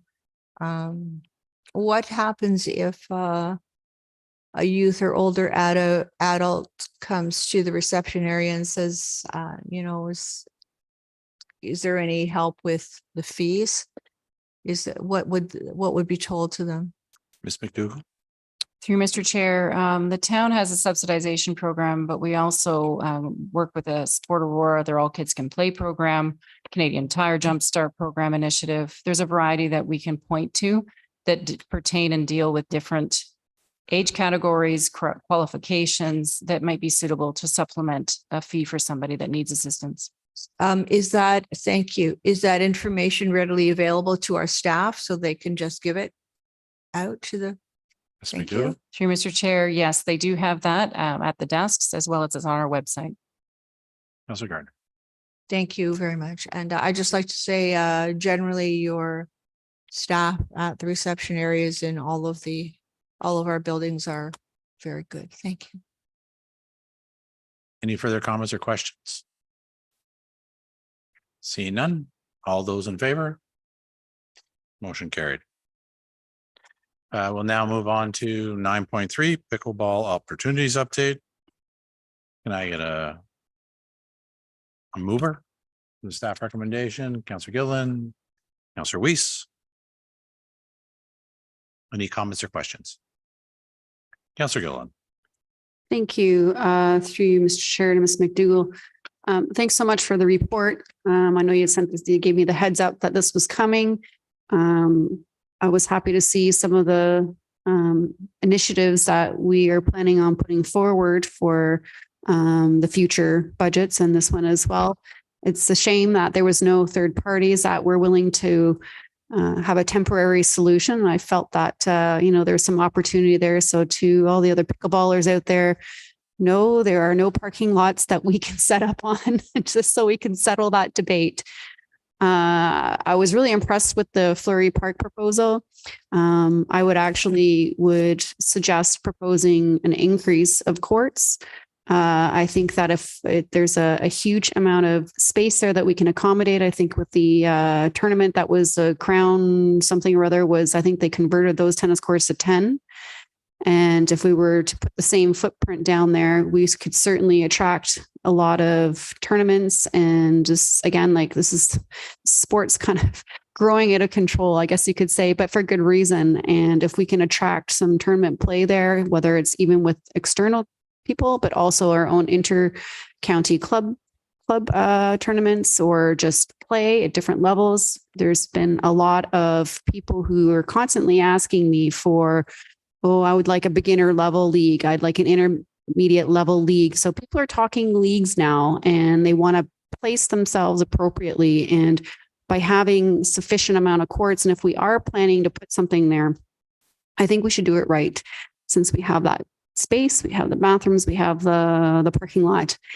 And I can tell you just from experience at Quicker Park in Newmarket, they have 6 courts there. And in the summertime, they offer pickleball every single day. And when I'm there, there's not a court that's empty. And in fact, they've now spilled over into a secondary park for overflow. So yes, I would say the demand's there. So that would be my only comment with some of the future stuff that you are proposing. Is that something to you could take in consideration when you're proposing this? Okay, I guess Ms. Teekamp. Mrs. Teekamp. Through you, Mr. Chair, certainly we can. When we were looking at this with our landscape architects, a 6 court fits sufficiently in there without doing some significant grading and works. There are some challenges there. There is a hill to the west side of this location. But that being said, we haven't done a full facility fit and design for it. So there may be opportunity to expand it to potentially 8 courts there. Councillor Gillen. Thank you. And I do appreciate that you had some detail that the park, you had intentions of moving closer to the bathrooms and therefore it could free up some space in that level ground. Also, just so everybody knows that there's also some things in the budget being presented to correct some of the issues with the current courts. I don't recall, but were there any plans to resurface the Mavernack courts? Because I know that they're in pretty bad condition. Ms. Teekamp. Through you, Mr. Chair, that is scheduled for 2025 as part of regular court resurfacing. Councillor Gillen. Thank you very much. And lastly, I guess through you, Mr. Chair, to Mrs. McDougall, there were some comments that were received by a resident here in the crowd who's been spearheading a lot of the pickleball, especially in the indoors. I like to call her the queen of pickleball, and she's definitely done a lot for the community.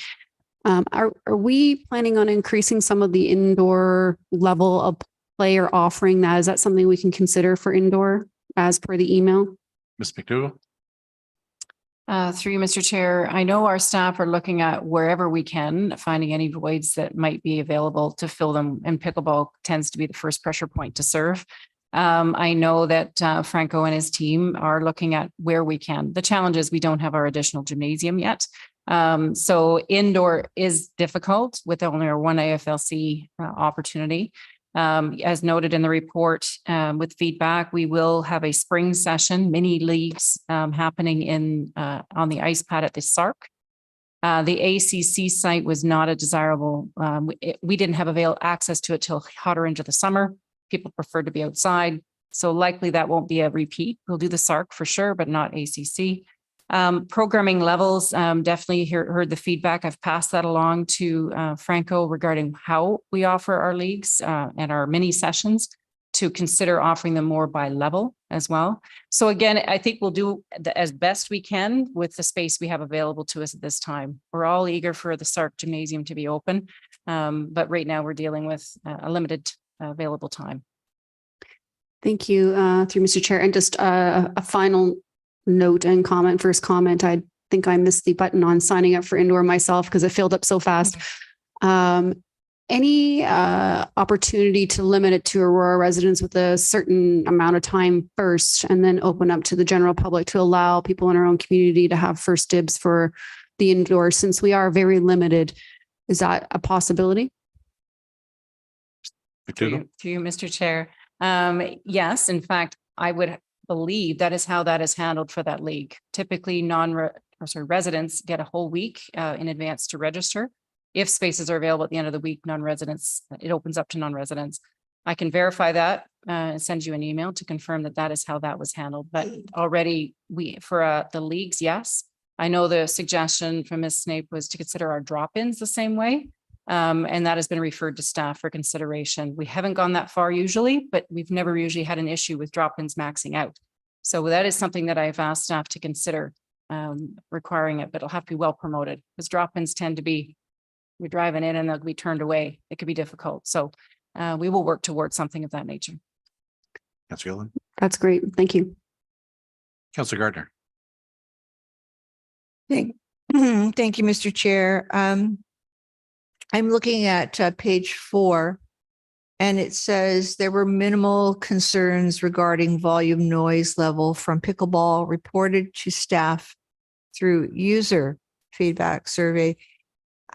I'm not interested really in what the users thought. I'm interested in what the surrounding neighborhood thought. If you have any information on that. Ms. McDougall. Through Mr. Chair, in fact, I felt the same. I agree, but to confirm, we have not received complaints from the residents either. So as much as it was for users, part of the survey, again, that I know what you're saying, it's not the pressure point, it's the residents surrounding it, and we didn't have any complaints. Thank you. And I think that that bullet should really go out of the report because it's not relevant. I'm pretty sure that I'll call it the Keg Plaza. I don't know what to call it. The plaza adjoining the Walmart Plaza. I mean, there's nobody using that building at the moment. There's big plaza, a lot of parking. They wouldn't let us use, or it wasn't worth our while to look at that. Because I mean, that surface would be a lot better for pickleball than an ice arena. Ms. McDougall. Through you, Mr. Chair, I know staff did survey a variety of private property owners. That site was one, and that was not one that they preferred to proceed with. Too bad. Thanks for trying. Nothing further. Fine. Any other comments or questions with regards to this item? Seeing none, all those in favor? Motion carries. Council, there's only 10 minutes before our health break. If it's okay with you, I thought maybe we'd try to deal with a quick one. 9.5, the 2024 council and committee meeting schedule. Would somebody care to move that one? Mayor Maracas, Councillor Gilliland. Any comments or questions? Councillor Gardner. Thank you. I need to get back onto the item. 9.5. Yes, thank you. I have one comment that it's always, I seem to think I make it every year, but perhaps not. The Jewish holidays start at sundown. So when it says that a holiday is, Monday or Tuesday, it's actually Sunday night to Tuesday evening. And that, I think, can get us into trouble. And I'm just checking to see, I think there is one date. Well, the only date that is of issue is a committee of adjustment date. It's on a Thursday evening and that starts one of the high holidays. So, well, not the highest, but pretty significant. I think it's Passover. So, could staff just think about that? You never know who's going to be attending these meetings, but it might be possible just to switch it up a bit. Mr. Duran? Thank you, Mr. Chair. Through you. Yes, absolutely. I'll speak with with planning with the Committee of Adjustment Secretary and see what we can do about that. Thank you. And it is actually in April and it's on the 11th and it is Passover. So, thank you. Any further comments or questions? Seeing none, all those in favor? Motion carries. Council, we have 2 items left on the regular agenda and then new business public service announcements. Is it council's prerogative to move through all these items, or would you like to take our health break now and then deal with everything after? Move through. Move through. Okay. 8.4 or 9.4, sorry. Sport field development strategy. Motion is to receive for information. Can I get a mover and a seconder? Councillor Gallo, Councillor Kim, comments or questions? Councillor Gallo. Thank you. Just I apologize if it's in the report. I missed it. Just a sense of timing. Is something going to come back to us? Should I ask Mr. Furman, since he is the author of the report? And he's here. Through Mr. Chair, sorry if I could just clarify what your question was. Councillor Gallo. Is something after this going to be coming back to us? And if so, at what point? Mr. Furman. Through you, Mr. Chair, certainly we can provide council with any additional information they want, but the plan was this is the update, and then going forward, any further recommendations would come through the normal either operating or capital budget process. Councillor Gallo. So this is a sports field development strategy, and it's an update to it. This is to receive, and there's a lot of things in here. I'm just trying to understand a time frame, or this is just, will we be getting another update when some of these other things that maybe are resolved or are moving forward or being removed? Through you, Mr. Chair. Mr. Furman. Through you, Mr. Chair. The council had previously requested a while back that we provide this kind of status or where were we with the development strategy. So this report addresses that, kind of gives you a sense of what we've accomplished so far, what's pending. Next steps for staff are to we're reviewing the usage data based on 2023 usage, and then we'll be fine tuning the rest of what we need to do. Some of those things can be achieved operationally quite simply. The addition of moving around some of the very smaller types of sports fields. So we hadn't planned on coming back to council with an update. We can certainly do that if council wishes to have another update at a later date. But we're moving along quite well with this, and we were just going to kind of put those pieces in place over the next couple of years as necessary, because some of them may come into place next year. Some are maybe 2 or 3 years away, depending on when we need those facilities. And then, of course, larger projects that require capital budget would come in through that capital budget process with all the details in the capital sheet. But if council wishes for staff to bring back another report, we can certainly do that. My recommendation would probably be a couple of years from now. Councillor Gallo. Okay, I'm just reading it. There's there's a lot of information here, particularly in the status, and also decisions that were made. Like some of the things are not suitable. They're under review. Some are pending. How does staff envision the process of moving forward with these some of them that are not suitable? They just get removed. And who's making those decisions? Some of them are pending, and there's still some work to be done. Some of them are pretty big ones that some of them we might want to know the status of, like 3.2A. GW Williams.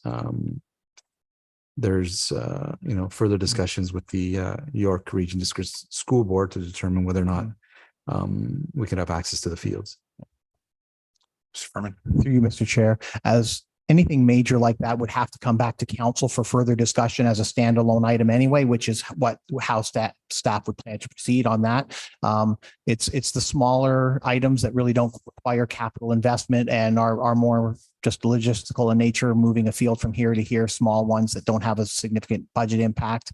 That was what we would plan to do operationally without necessarily coming back to council, other than if there was an operational budget impact through the normal budget process. But anything major like working with GW Williams or the school board or a large site like that, or a big capital project for another turf field or something like that, that would have to come back to council through a standalone report regardless. Councillor Gallo. Okay, so this is kind of a Mr. Furman, your time's up. No. Councillor Gallo. Okay, so this is kind of it's a status update, but it's kind of a high level review of it, and any of these items that require obviously our further attention will come back to us. Okay, thank you. Councillor Gilliland. Thank you. There's really a lot to unpack here. I know that we had met last year and we are going through all the field strategy maps and where those opportunities are. So I think you do have a lot of work ahead of you when it comes to what we can and what we can't do. And I did notice in your list of important things, and one of them was the acquisition of land will be key to achieving all sports fields and recreation facility needs. And I was hoping that maybe you could expand on that because we do have such limited land. Mr. Furman.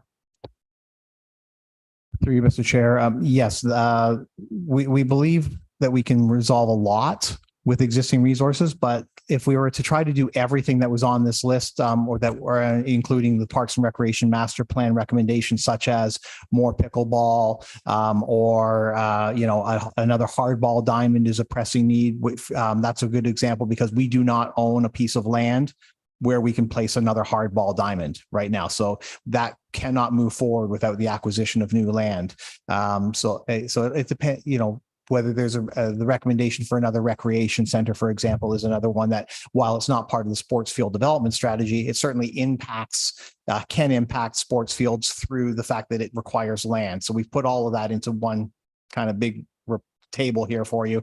But yeah, the only way to achieve everything on the list is to acquire more land. Mr. Gillen. Thank you. I appreciate that. And it's good that you've done the research to kind of see where perhaps those opportunities are, and look forward to that. Quick question through Mr. Chair, Mr. Furman. I know there was a motion by Councillor Weiss and myself about air dome structures and such, and how we could benefit by erecting a sports dome and getting multiple uses out of it. Is that something that's also included in here as a strategy? I didn't see anything here allocated to that or mentioned to that. And I think that it would be an important component if we're using a piece of land that could potentially service multiple different sports at once. Mr. Furman. Through you, Mr. Chair. Yes, that is addressed in this report. The motion was for staff to investigate the feasibility of having an air-supported courts dome.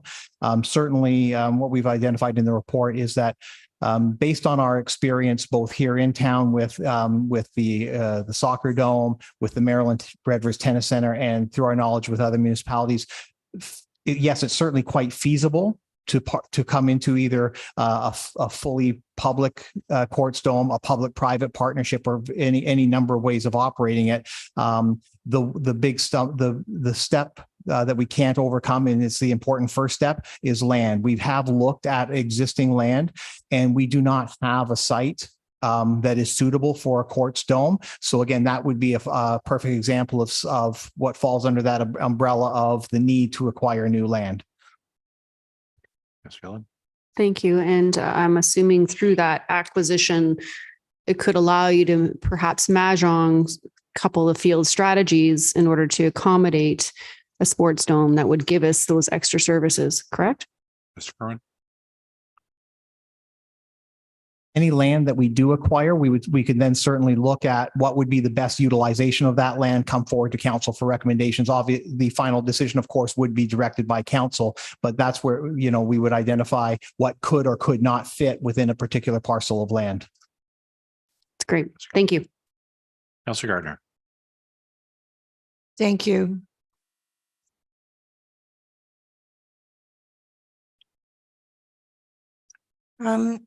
With respect to, it's on page 2, our greatest, excuse me, our greatest needs are currently for baseball diamonds, but that's a 2019 stat. So could you provide something more updated? Does it, or if that still holds? Mr. Furman. Mr. Chair, that actually stems all the way back to the 2016 Parks and Recreation Master Plan. And still that refers to the hardball diamond is probably the single greatest need we have, other than finding replacements for the Stronach fields. But we're well underway with the Stronach fields. So that hardball diamond is the single greatest need identified through the sports field development strategy. So I'm just following up on that. And that's according to current statistics, would you say? Through you, Mr. Chair. Yes, that has not changed. Okay, thank you very much. The partnership, I'm on page 4, partnership with the York Catholic District School Board to build an artificial turf field. Could you just, it's under review. Could you just talk about that? Mr. Furman. Through you, Mr. Chair, that's given the other opportunities that have come up through the partnership at the new Dr. G.W. Williams and the partnership with the Aurora Barbarians for the second turf field at Shepherd's Bush, and the partnership with St. Anne's School for those turf fields. At this point, we're recommending that we continue to review that before we come forward with a recommendation for another turf field at with the York Catholic Board, which would be at Cardinal Carter, the only school remaining. Mr. Gardner. Thank you. That's all I've got. Any further comments or questions? Seeing none, all those in favor? Carried.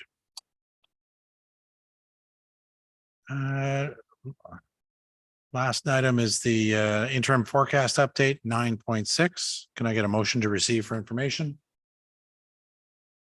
Councillor Kim, seconded by Councillor Weiss. Any comments or questions? Mrs. Wainwright Van Kessel is anxious to answer. Seeing none. All those in favor? Motion carried. We will now move on to, there is a notice of motion that we'll deal with next week that Councillor Weiss has put in. Next up is the regional report. Can I get a motion to receive for information? Councillor Weiss, Councillor Gardner, any comments or questions with regards to the regional report? Seeing none. All those in favor? Oh, Councillor Gardner. Sorry, I should have pushed the button. It's okay. I see, I guess, through you, maybe to Mr. Mayor. We're not doing well with DCs at the region with respect to provincial changes. So it puts a hole in. How is that going to affect us all? Mr. Mayor, do you want to address the hole in the bucket? So thank you, Mr. Chair. Councillor Gardner, you are correct. But there also needs to, I think everyone at the table needs to remember that the region is responsible for social housing.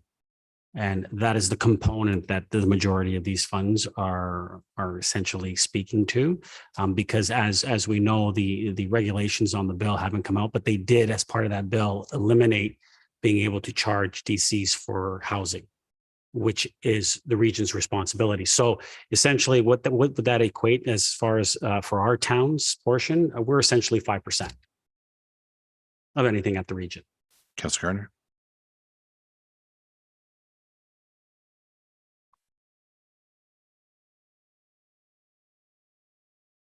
How is, I mean, that's social housing. It's an important issue.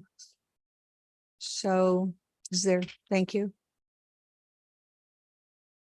Mayor Maracus. Thank you, Mr. Chair, through you.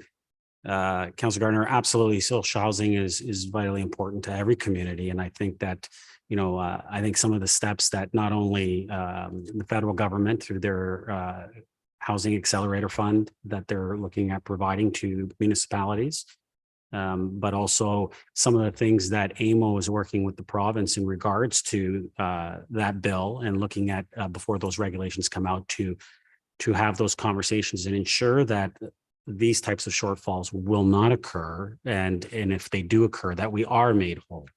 And so those conversations are still continuing. I know that York Region has actively been advocating for social housing and all housing to be put back in. But that's something that we'll need to continue to work on, and hopefully the province will listen and make those necessary changes. Thank you, Mayor. Anything further? Any further comments or questions? Seeing none, all those in favor? Carried. Now we're on to new business. May I start with you, Councillor Kim? Councillor Gallo? Mayor Maracus? Councillor Gardner? Councillor Gilroy? Councillor Weiss? Good. I think we're seeing the first traffic problems around Wellington Street. If any of you have had to go east to west or west to east. And I've had numerous reports from residents all through my ward that people are becoming frustrated and impatient with wait times and rolling through stop signs and speeding. And I realize this is an enforcement issue for YRP, and our bylaw people don't have jurisdiction about that.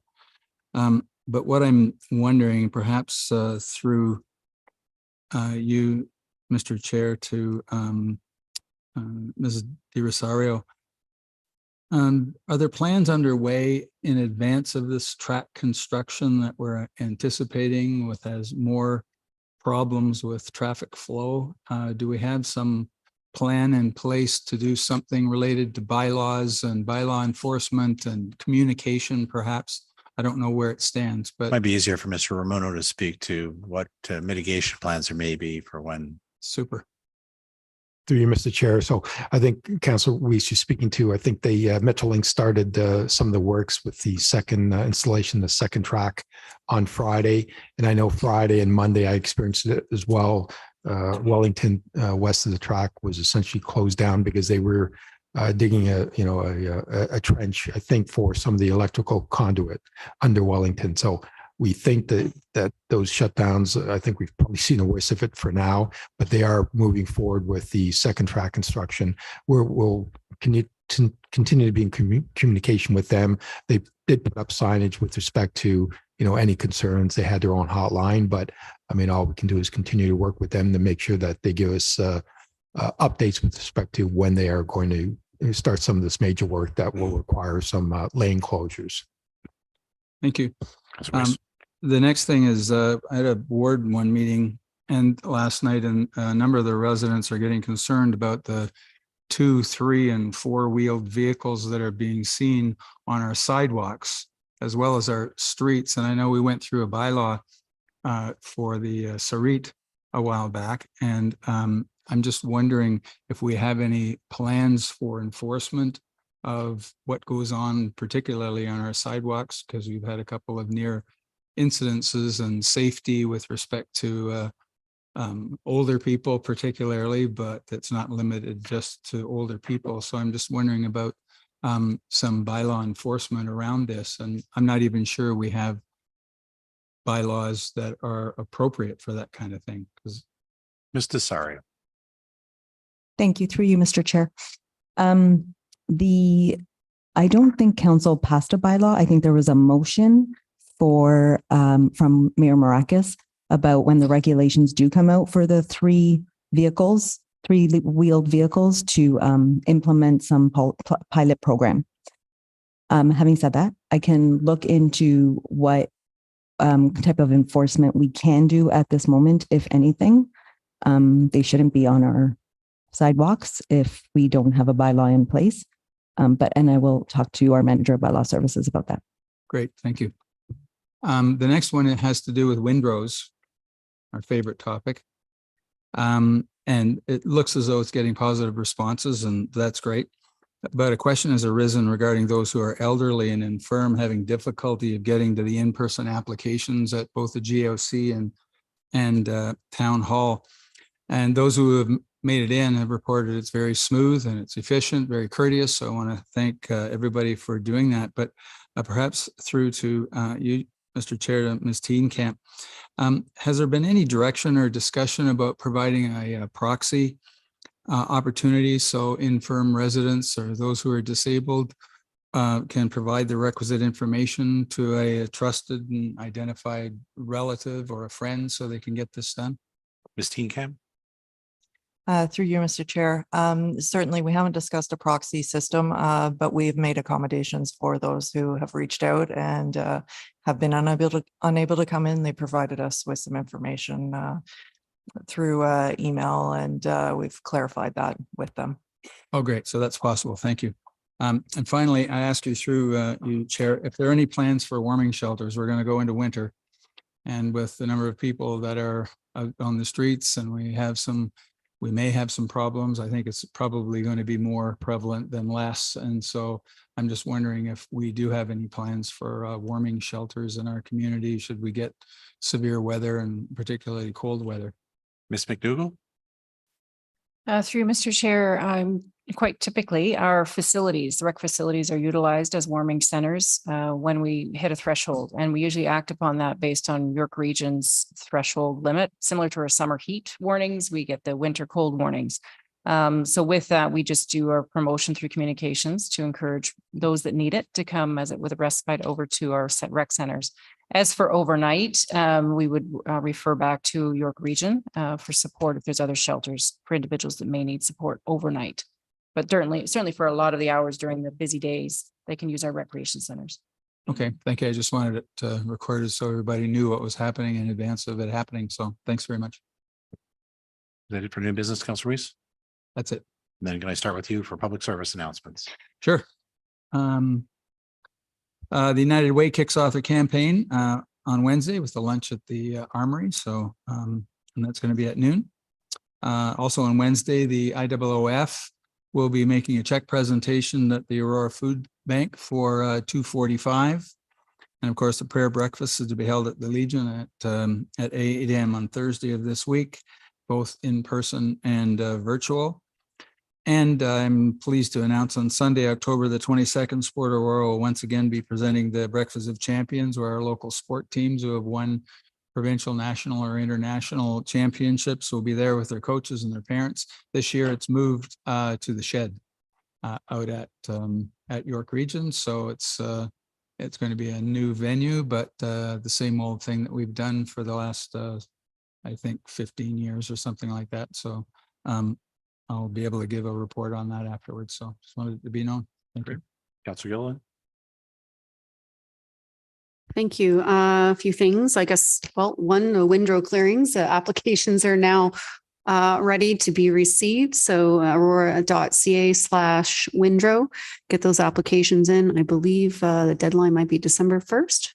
Is that it? I think. Could you maybe confirm that, Ms. Teenkamp? Ms. Teenkamp? Through you, Mr. Chair, it's November 30th. November 30th. All right. So November 30th, get your applications in before November 30th. Also just an announcement in the sense that I'm hosting a YRP crime prevention seminar. Again, I've made a promise to do one annually.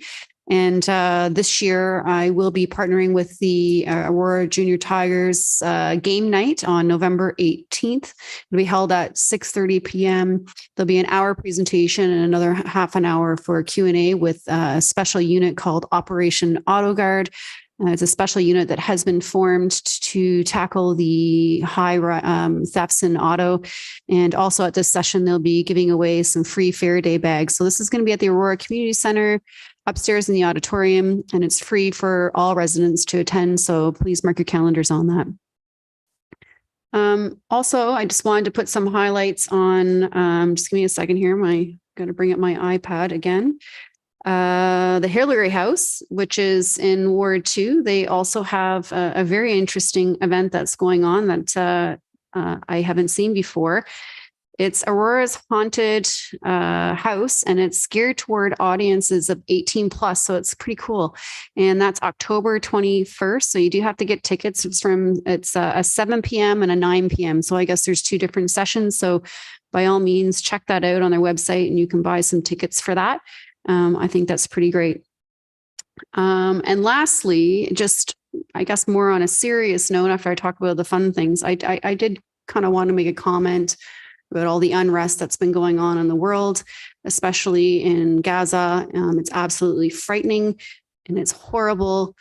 And many, many people have perished, including 6 Canadians to date as well. Thousands of people have perished, and we need to condemn this type of terrorism in all its form. And we must stand with Israel together and ensure that we do not have this kind of unrest anywhere in the world and not support the Hamas. Those are my comments on that. I feel very saddened, and I really hope that this does soon pass. Councillor Gardner. Thank you, Councillor Gilliland. I would just like to add that somehow I hope that we can find a light to shine through that darkness and come to a place of peace and loving kindness. I would like to wish myself a happy 75th birthday.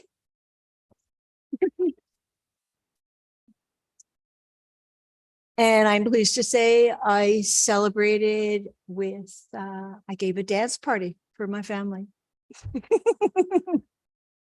That's all I have. Wonderful.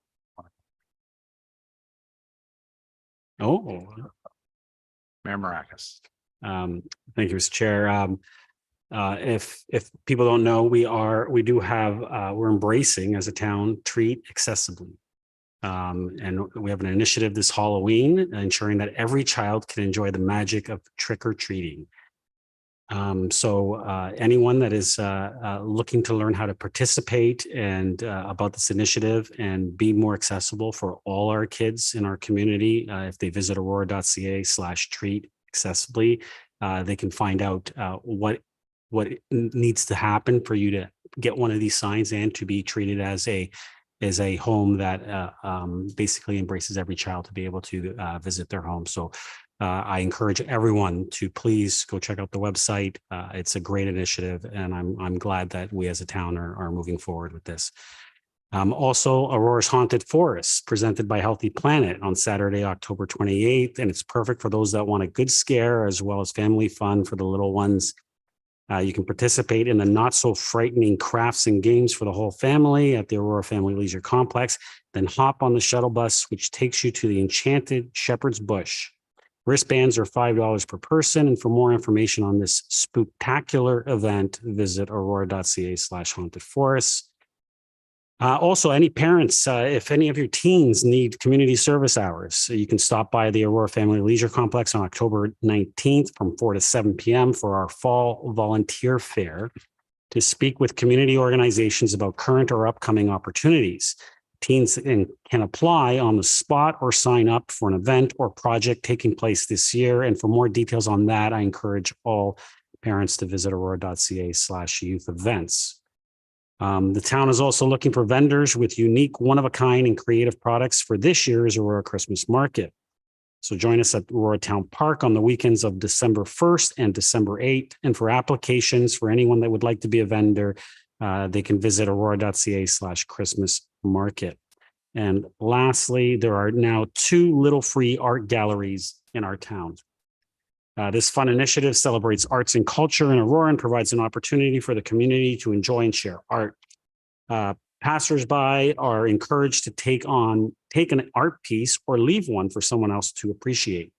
The little free art galleries can be found in Aurora Town Park and outside of the Aurora Senior Center, very similar to your free library that you can leave a book, take a book. So it encourage everyone to maybe take part in it. And if you have something that you think would be a good thing to leave behind and maybe for someone else to, appreciate the art, by all means, I'd encourage everyone sitting at this table to maybe drop something off at one of those galleries. Thank you, Mr. Chair. Councillor Gallo. Councillor Kim. Councillor Garler, do you have another one? Just following on what the mayor said about trick or treating. When my son had his bar mitzvah in 1986, there were 1 million children living in poverty at that point. So I can't imagine how many are now. And it's not just a matter of food, it's a matter of being able to go to birthday parties and trick or treating and all the rest. But I think that right now, the most important thing is to be donating to food banks, which I will do as part of my birthday celebration. Thank you, Councillor Gardner. That concludes public service announcements. We have no closed session items. Council, may I have a motion to adjourn? Moved by Mayor Maracas, seconded by Councillor Gilliland. All those in favor? We are adjourned. Thank you for everyone.